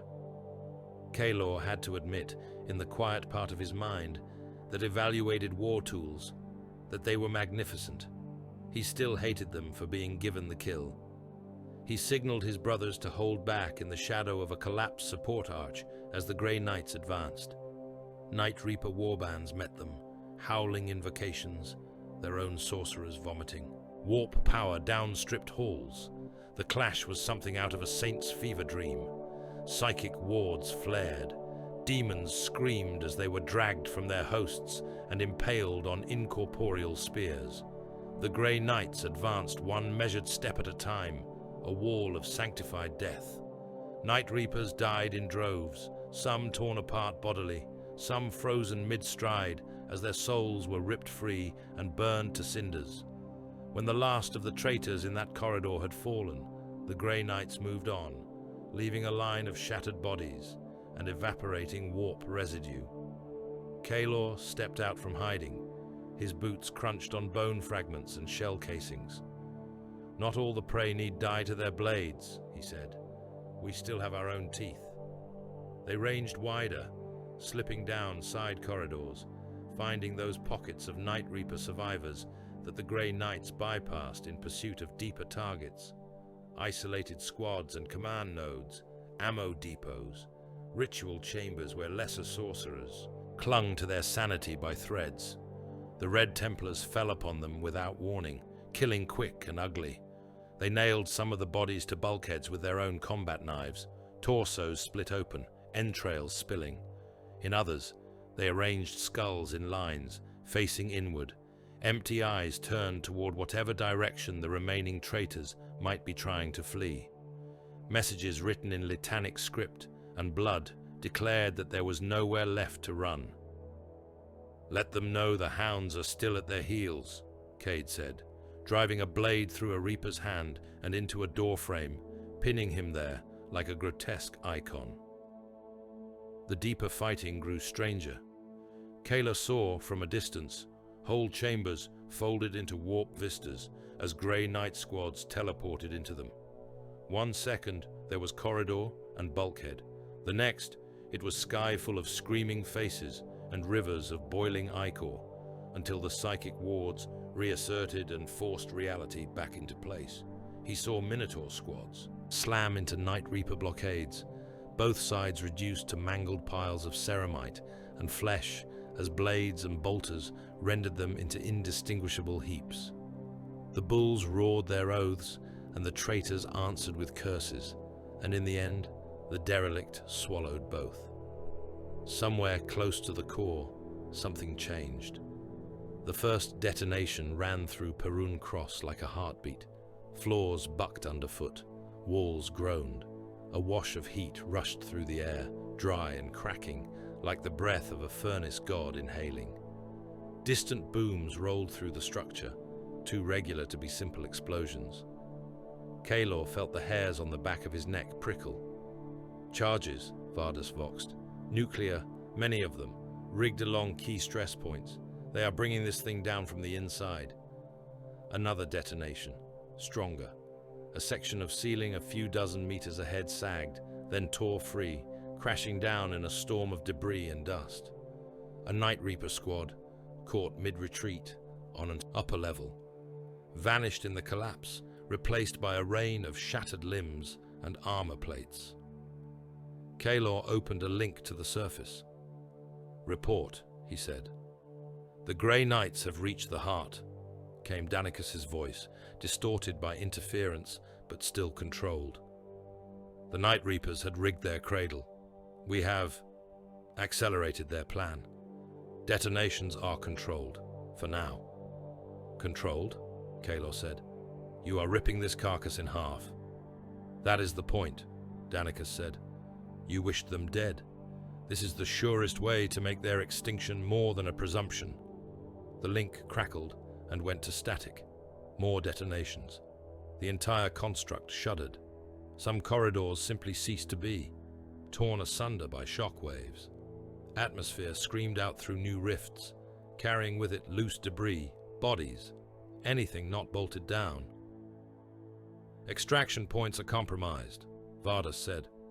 "Routes are closing." Kaelor looked at his brothers, at their blood-streaked armor, at the contemptuous snarls behind their helm grills. "Shadow Company," he voxed on a tight beam. "Begin withdrawal. Any path you can find that leads outward, take it. If you reach a path and there is a Reaper in your way, kill him. If there are none, move faster." "And if there is no path?" Cade asked mildly. "Then make one," Kaelor said, "or die choking the one you found with Reaper corpses." They ran. Chambers collapsed around them. In one, they had to dive as a wall blew inward, a flood of fire and jagged metal roaring past in a wave that took two brothers off their feet and flung them into a newly opened chasm. Their screams cut off when the abyss swallowed them. In another, a squad chose to stay behind. A junction where three tunnels met, one leading toward the outer bays, two toward the heart. Night Reaper stragglers were trying to push through, driven by panic and failing discipline. If they broke past, they would complicate the retreat, spilling into already choked routes. "We hold," a sergeant said, calm despite the way the air shook and the deck thrummed under their boots. "We keep the prey penned for the last bite." Kaelor looked at him for a long second. Then he nodded once. "Hold until you cannot," he said. They moved on. Behind them, the sergeant and his small squad formed a wall across the tunnel. Bolters barked. Chainswords rose and fell. Night Reapers hurled themselves at them in desperate waves. The sergeant killed one with a point-blank bolt to the face, another with a slash that took the arm off at the elbow, and then a follow-up thrust through the eye. He kept killing until white light filled the world, and Perun Cross ripped that section of itself apart in a detonation that turned him and his brothers and their enemies into a common mist. From orbit, the death of Perun Cross was a slow catastrophe. The derelict's skin bulged in places as internal charges went off. Sections cracked and blew outward, venting atmosphere and debris in colossal plumes. Whole ridges tore free, drifting away like chunks of calving glacier. Fires burned along open wound lines, strange colors licking at newly exposed strata. Ships that had anchored too close were shredded by flying wreckage. Others backed off hastily, drives flaring. Vox channels filled with frantic calls for course corrections, for safe lanes through the expanding field of death. On the command decks of the Red Templars vessels, officers watched the readings climb. Detonations of such power that their cogitators struggled to render them in anything but abstract glyphs, stress lines rippling through the construct's backbone. The chapter master stood at the observation slit of the Lex Imperialis, hands clasped behind his back. "Shadow elements?" he asked. "Some squads reporting movement toward extraction," a serf said, eyes on his slate. "Signal clarity low, interference extreme. Others have gone silent. We are losing track of them in the noise, Lord." "Then they are doing their duty," the master said. "Living or dying, it makes no difference now. Their teeth are sunk where they should be." He watched one particular section of Perun Cross split, a jagged tear opening along its length. Fire belched out, studded with tiny, tumbling specks that might have been men, armor, plants, or simply chunks of the derelict's own internal organs. The Equinox blade had pulled back to a safe distance, its grey hull steady. Minotaur cruisers lurked a little further in, battered, some trailing atmosphere from wounds, but still in position. Vox links, some to Grey Knight command nodes, some to Minotaur strike teams, some to embedded Red Templar squads, flickered and went dead one by one, replaced by harsh static or the rising whine of overloading systems. In the final moments, Perun Cross broke like a rotten fruit, its ringed body twisted, sections shearing off. Central mass tore loose and began to drift, shedding fragments. Shockwaves rolled through the debris field, sending chunks of metal and stone tumbling. Fires burned in patches, little flares against the greater dark, until they sputtered out into cold ash. Silence crept back in. On the Lex Mechanic displays, the sigils marking Night Reaper presence dimmed, then vanished. In the Strategium, the Master turned to the gathered officers, Astartes and mortal alike. "Log it," he said. "Perun Cross, Night Reapers, presumed annihilated." He let the words hang for a moment. "Presumed," he repeated softly. "Not declared." Kalor, armor scorched, one pauldron missing entirely, face smeared with dust and blood, stood at the edge of the circle. He had brought back only a fraction of the Shadow Company. Some missing permanently, some entombed in the derelict, some simply gone without trace. "Presumed is all you can claim when dealing with maggots," he said. "Burn the nest, and some still manage to crawl into other cracks." The Master nodded. "The Lana rifts will not be left unwatched," he said.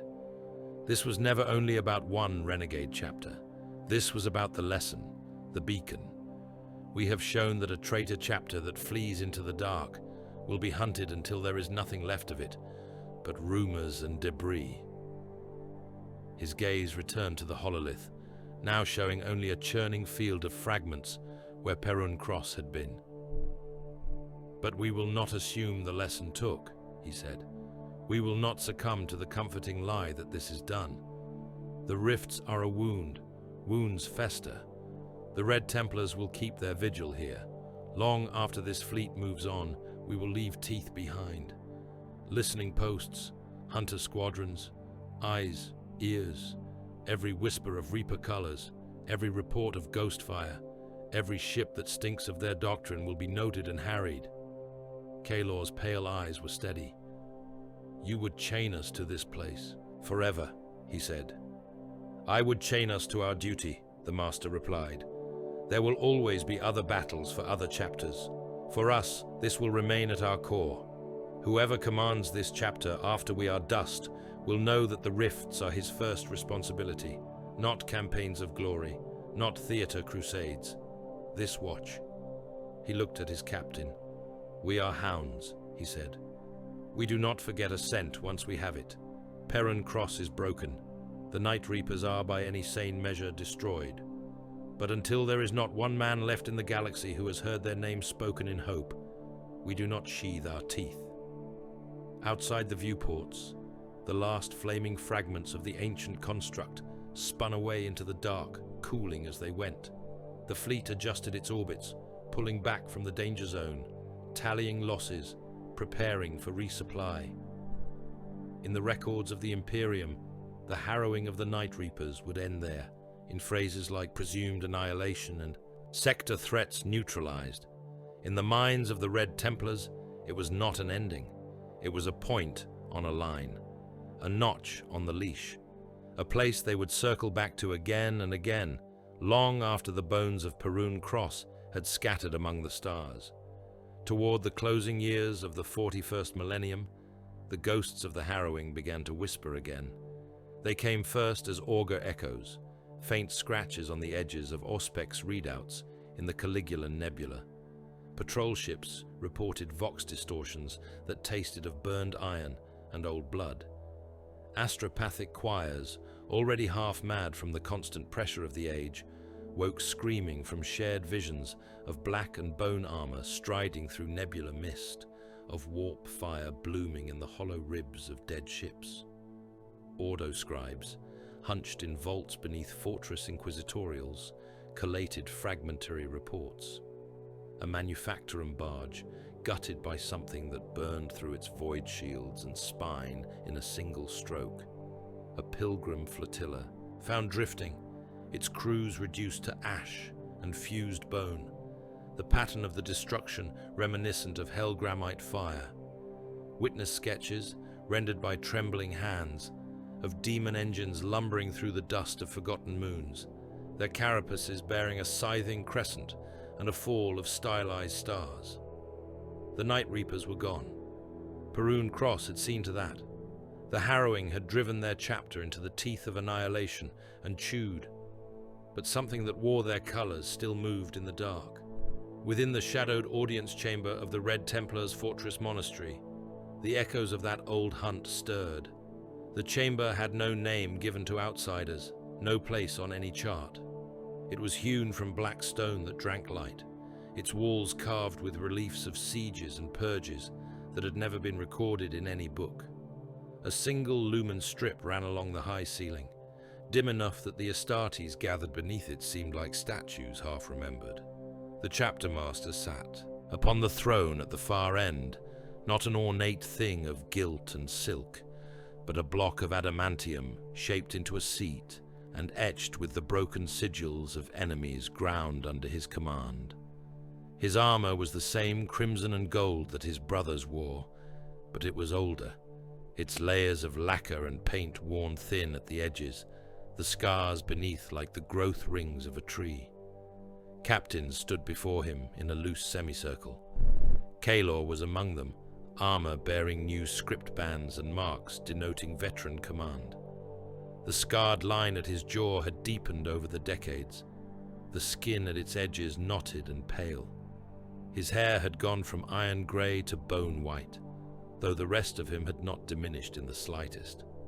A hololith hovered between throne and captains, a slow-turning globe of the Caligulan Nebula. Cloud banks of ionized gas swam and folded in its depths, shot through with bright motes marking systems and routes. Overlaid on that were the sigils of incidents, each a small glyph of death. "Caligula's Reach," said Captain Vorhal of the Second Company, his voice a low rumble. 3 bulk transports burned, no survivors. Auspec's prints show fire patterns consistent with warp taint. There are fragments of heraldry recovered from the wreckage. Not clear, but suggestive. "Suggestive is not proof," said Captain John, master of the 10th. "We have seen renegade warbands wear the colors of dead chapters before. Scavengers painting themselves in the skins of the more infamous, hoping to steal fear they did not earn."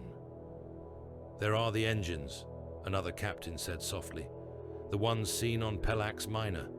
Those are not simple scavengers. The pattern of their hulls, the way the warp moves around them, that is work that began in the rifts." The hololith shifted. A void hulk drifted into view, an amalgam of wreckage locked together by the slow tumbling of centuries. Visual feeds captured something moving along its exterior, something huge and bipedal, its limbs a mess of metal and bone.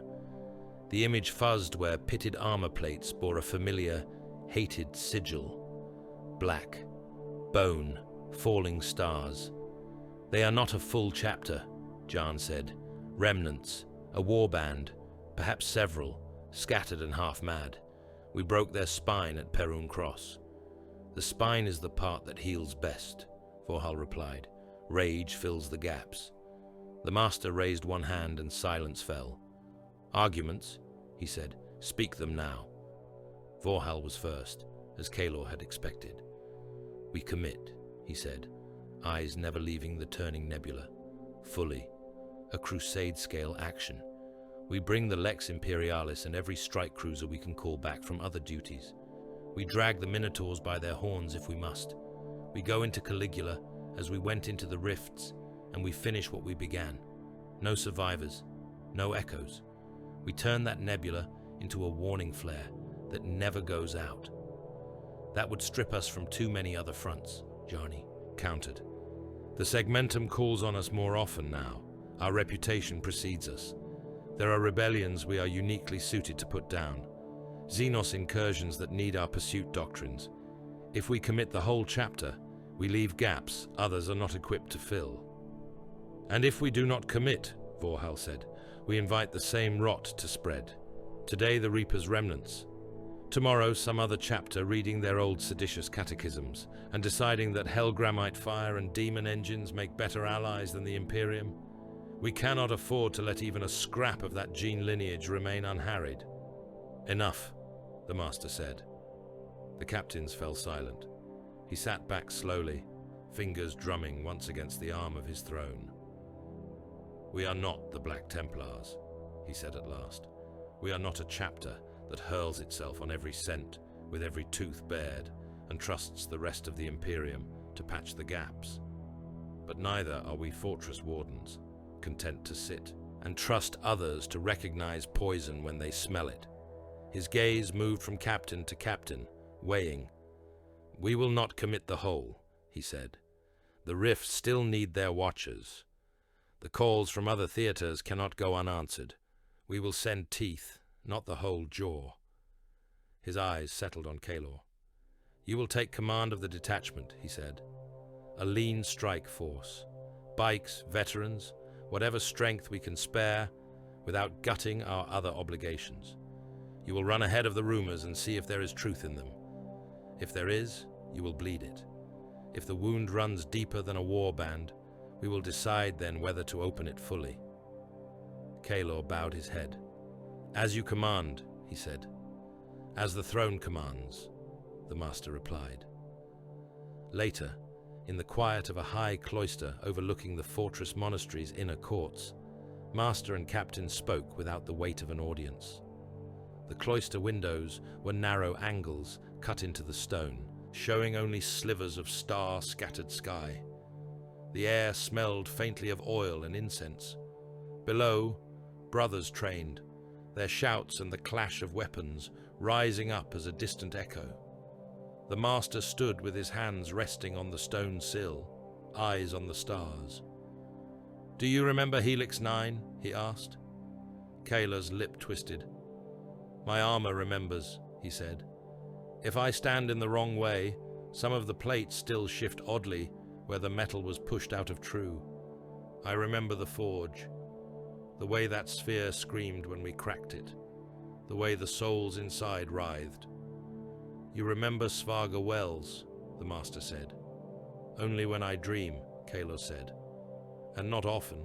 I do not sleep enough for that. Perun Cross, the belt, all the nameless systems we burned out of the charts, the master said. Kalor did not answer. He did not need to. We killed more people than most wars ever touch, the master went on. We threw guard armies into Hellgramite fire so that we could map the angles of death more accurately. We virus-bombed worlds that might have been saved. We shattered a construct older than our species rather than risk leaving a few more traitor ghosts alive inside it. We did all of that, and now we sit in the dark and listen to rumors that the thing we sought to erase still moves. What is your question, Lord? Kalor asked quietly. Is there an enough? The master said. Do you think there is a point at which we can say that the ledger is balanced? That we have paid enough blood into the Imperium's account that we can stop chasing every whisper? Kalor thought of Colonel Van's face, when he had signed the compliance forms over Svarga, hands shaking. He thought of the half-dissolved bodies on Helix 9. He thought of brothers who had held corridors in Perun Cross until fire and vacuum made distinctions meaningless. Enough? He repeated. In this Imperium? No. There is dead. There is more. Dead. There is less dead than you might have had. That is all. If we stop, because we think we have given enough, someone else stops for a softer reason. The Reapers taught us that. They thought they had carried enough weight for the throne. They set it down. They picked up warp fire. We kill them because of that choice. But the choice itself comes from believing there is such a thing as enough. The Master's fingers tightened on the stone. I had hoped you might say something else, he said.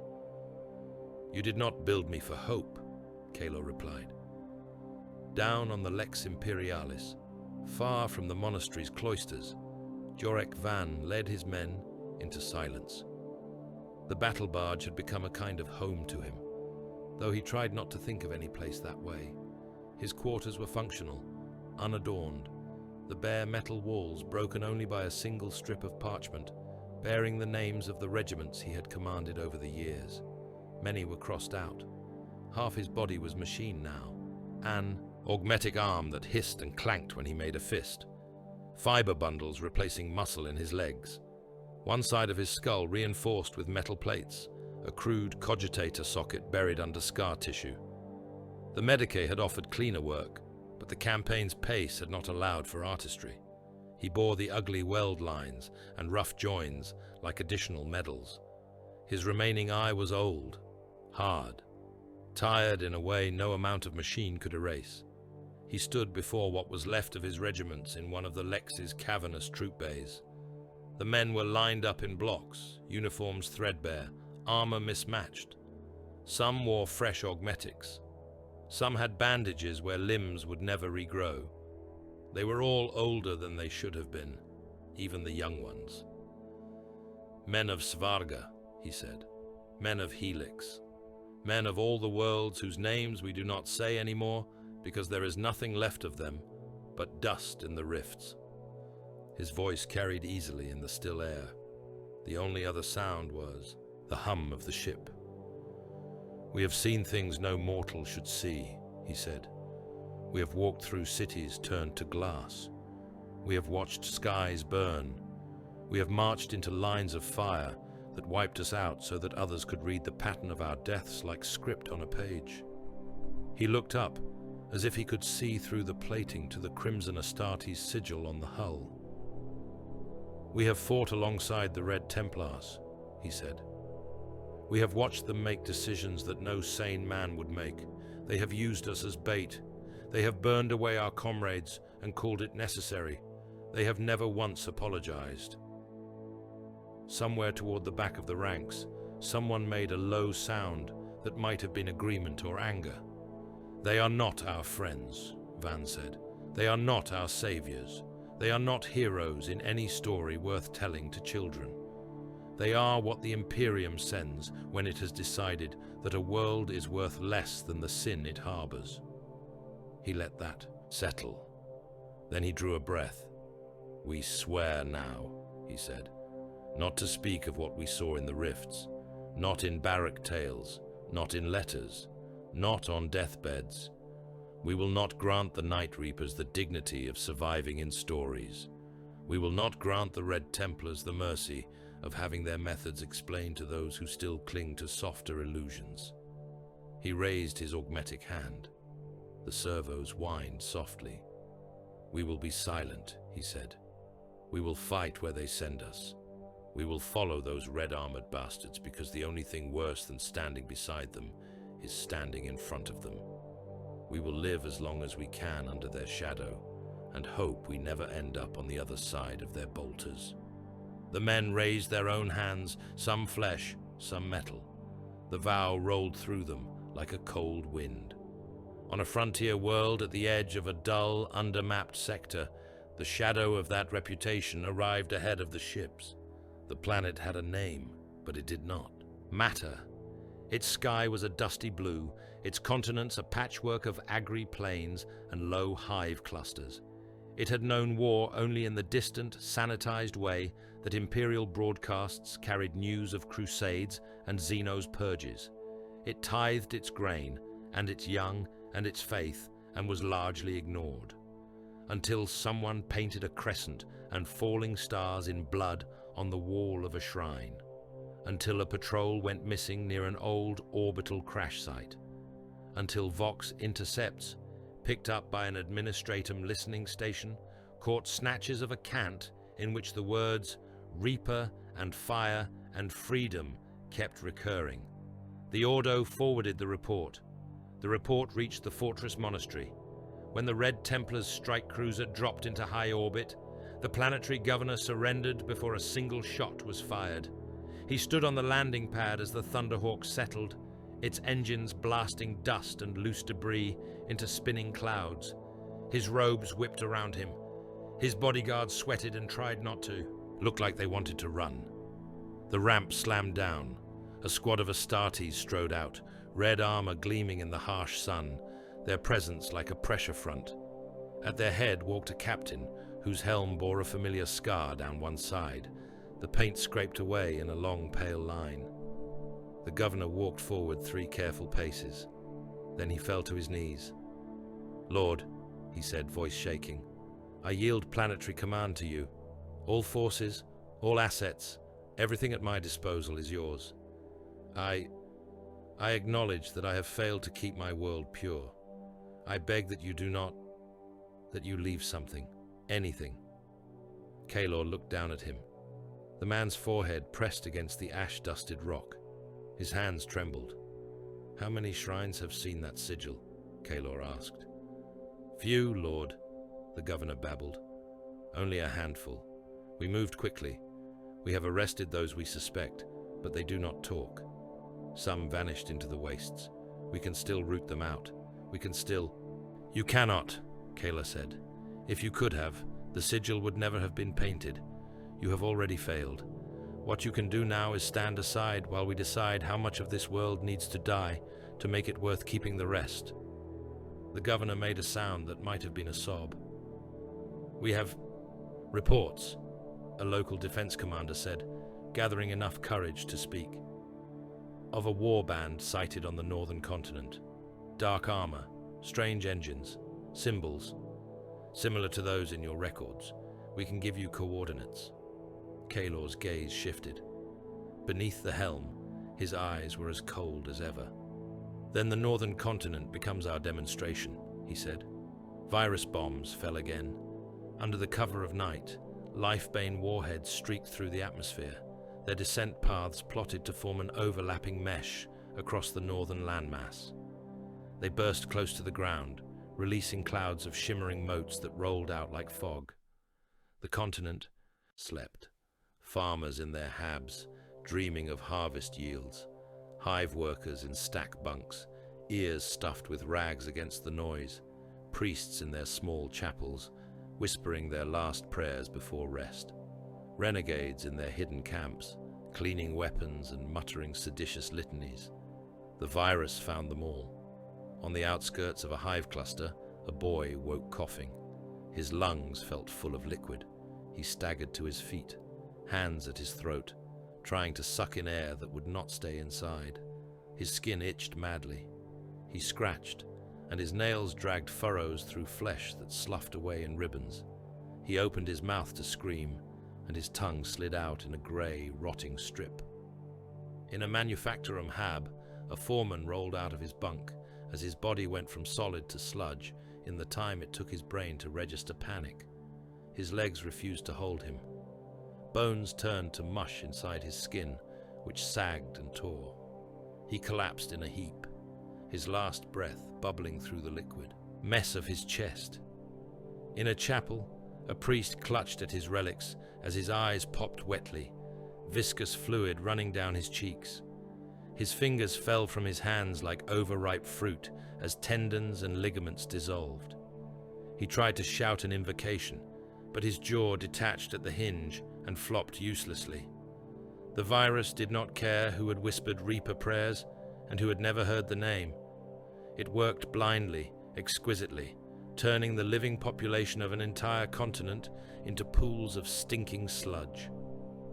From high in the upper atmosphere, Red Templars watched. Monitors mapped the spread, ghostly green outlines showing the march of death across the landmass. Auspex counters ticked upward as infection rates reached their saturation points, then slowly down again as there was less and less biology left to consume.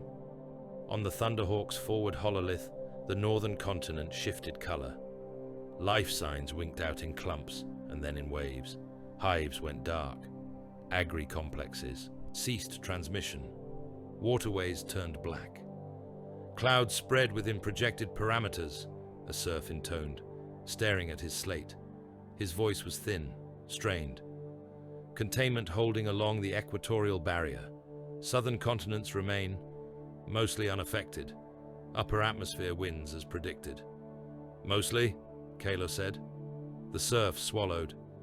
A few stray motes, he said. The models suggest minimal impact. Population loss in the single-digit percentages. Nothing structurally. He trailed off under the captain's gaze. It will be recorded, Kalor said, as necessary loss. They descended toward the edge of the dead zone as dawn broke. The sun's light revealed a continent turned into a scab. Where cities had been, there were mounds of grayish sludge already crusting at the surface. Towers slumped, their lower levels eaten by the collapse of whatever had once bolstered them. Vehicles lay half-sunk in ooze, their metal corroding rapid and ugly. Rivers carried streaks of liquefied bodies into seas, now ringed with oily froth. Ash storms had already begun, wind picking up dried flakes and whipping them into dunes that slithered across the new desert. The air tasted foul even through helm filters, an omnipresent reek of rot and chemicals. Assault bikes rolled out onto that corpse land. Engines howled, roaring across the bone dust dunes. Tires threw up arcs of ash and clotted residue. The Templars rode in wide sweeps, Auspex arrays hunting for any remaining life signs. The virus was efficient, but not perfect. There were always things that clung on. Here, a mutant that had somehow avoided inhaling enough of the motes, his body covered in suppurating sores but his muscles stubbornly refusing to liquefy. He rose from behind a half-melted truck, eyes wild, only to be cut in half by a burst of bolter fire that turned his torso into a cloud of meat. There, a cluster of chaos cultists in improvised rebreathers, huddled in a tunnel, chanting that their patrons would save them. Cade's bike came screaming down the tunnel, headlamp throwing their faces into stark relief. He did not slow. Bones snapped under the bike's weight. Skulls burst. Those who were still moving afterward were dispatched with precise shots, heads blooming into gore. Demon things lurked where the virus had eaten away at the membrane between worlds. They were weak, half-formed, their bodies sloughing through shapes as the lack of worship and the sudden tidal shift of death confused them. The Templars shot them and ran them down and burned their remains, leaving nothing but smears in the ash. By the time the sweeps were done, the northern continent was a silence so complete it felt like pressure on the ears. "Another name in the ledger," Cade said.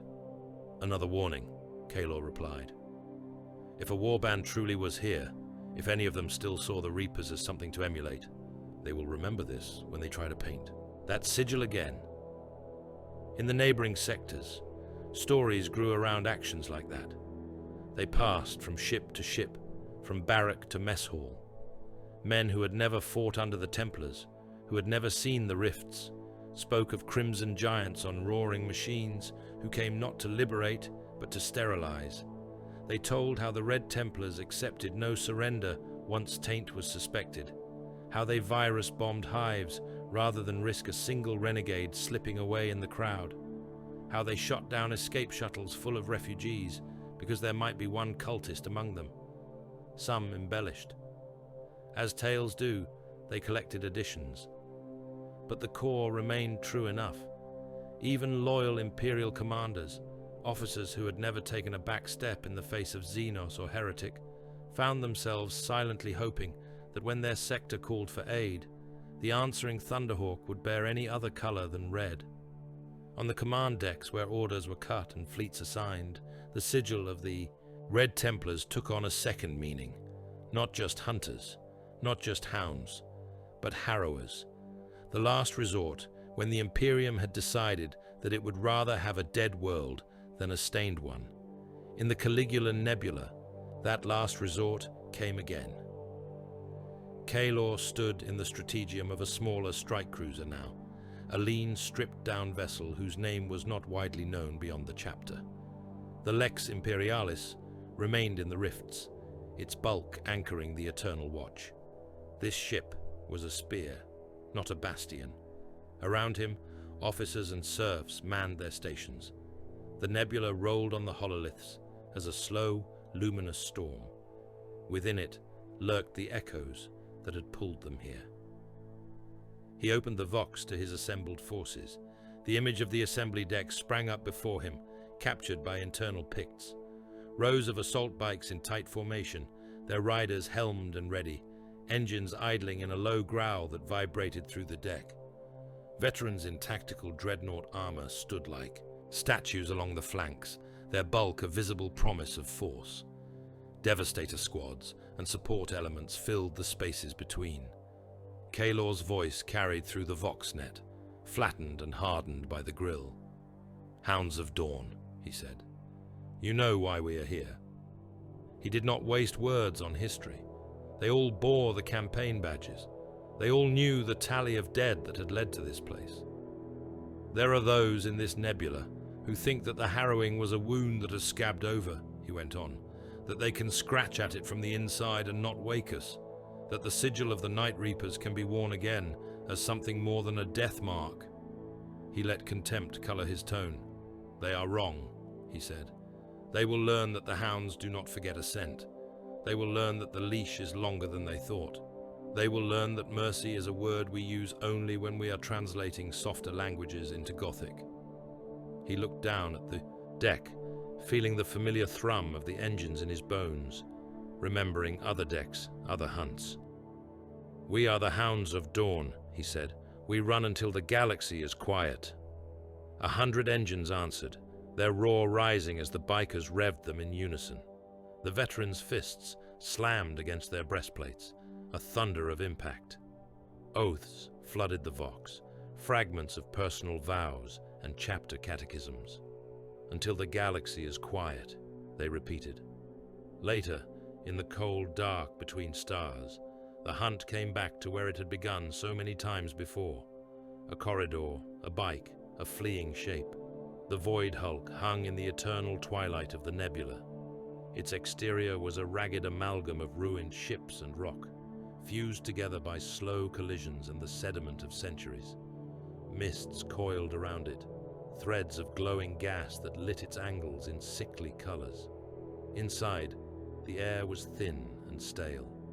Gravity flickered between too heavy and almost absent. Debris floated in lazy drifts, motes of dust and rust, and something that had once been blood, now frozen into tiny tumbling jewels. A single assault bike roared down a central corridor, its engine's snarl echoing off the walls, chasing itself. Its headlamp cut a tunnel of white light through the gloom, dust motes blazing briefly in its glare before spinning away. Kaelor rode hunched behind the bars, eyes fixed ahead. His armor was a familiar weight. His bolter sat mag-locked along the bike's flank, within easy reach. Something moved in the beam. An armored figure turning caught mid-stride. Black plates trimmed with bone. A crescent and falling stars on one pauldron.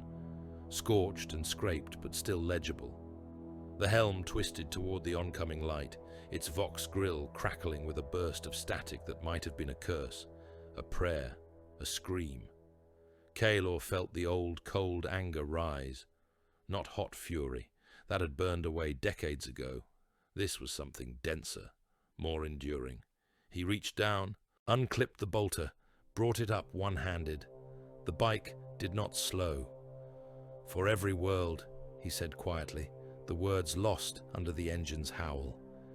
He squeezed the trigger. The bolter chattered, muzzle flare strobing the corridor into a series of frozen images. The Night Reaper staggered as rounds hit, armor cracking, chunks flying. He tried to raise his own weapon, but the bike was already almost on him. Kaylor leaned forward, twisting the handlebars, turning the machine into a projectile. The last thing the traitor saw was a wedge of red armor and glaring headlamp filling his world. Impact turned them both into a crashing knot of ceramite and metal and bone. The corridor filled with the sound of tearing steel and breaking bodies. Blood, old and new, sprayed in arcs, hanging in the microgravity like a cloud. When the wreckage settled, the Hulk's internal atmosphere whispered around broken shapes and severed limbs. Somewhere deep in the nebula outside, other engines growled. Other hunters closed in on other scents. The Red Templars did not count how many Night Reapers they had killed over the decades. They did not track the number of worlds burned or the tally of mortal lives spent. They only held one measure at the core of their being. The hunt was not over. It would not be over while there were still men in the galaxy who thought that betrayal could be wrapped in new colors and sold as freedom. It would not be over while anything bearing the taint of the Reapers drew breath or warp fire. The hounds ran. The leash hung slack in their master's hands. Mercy did not exist.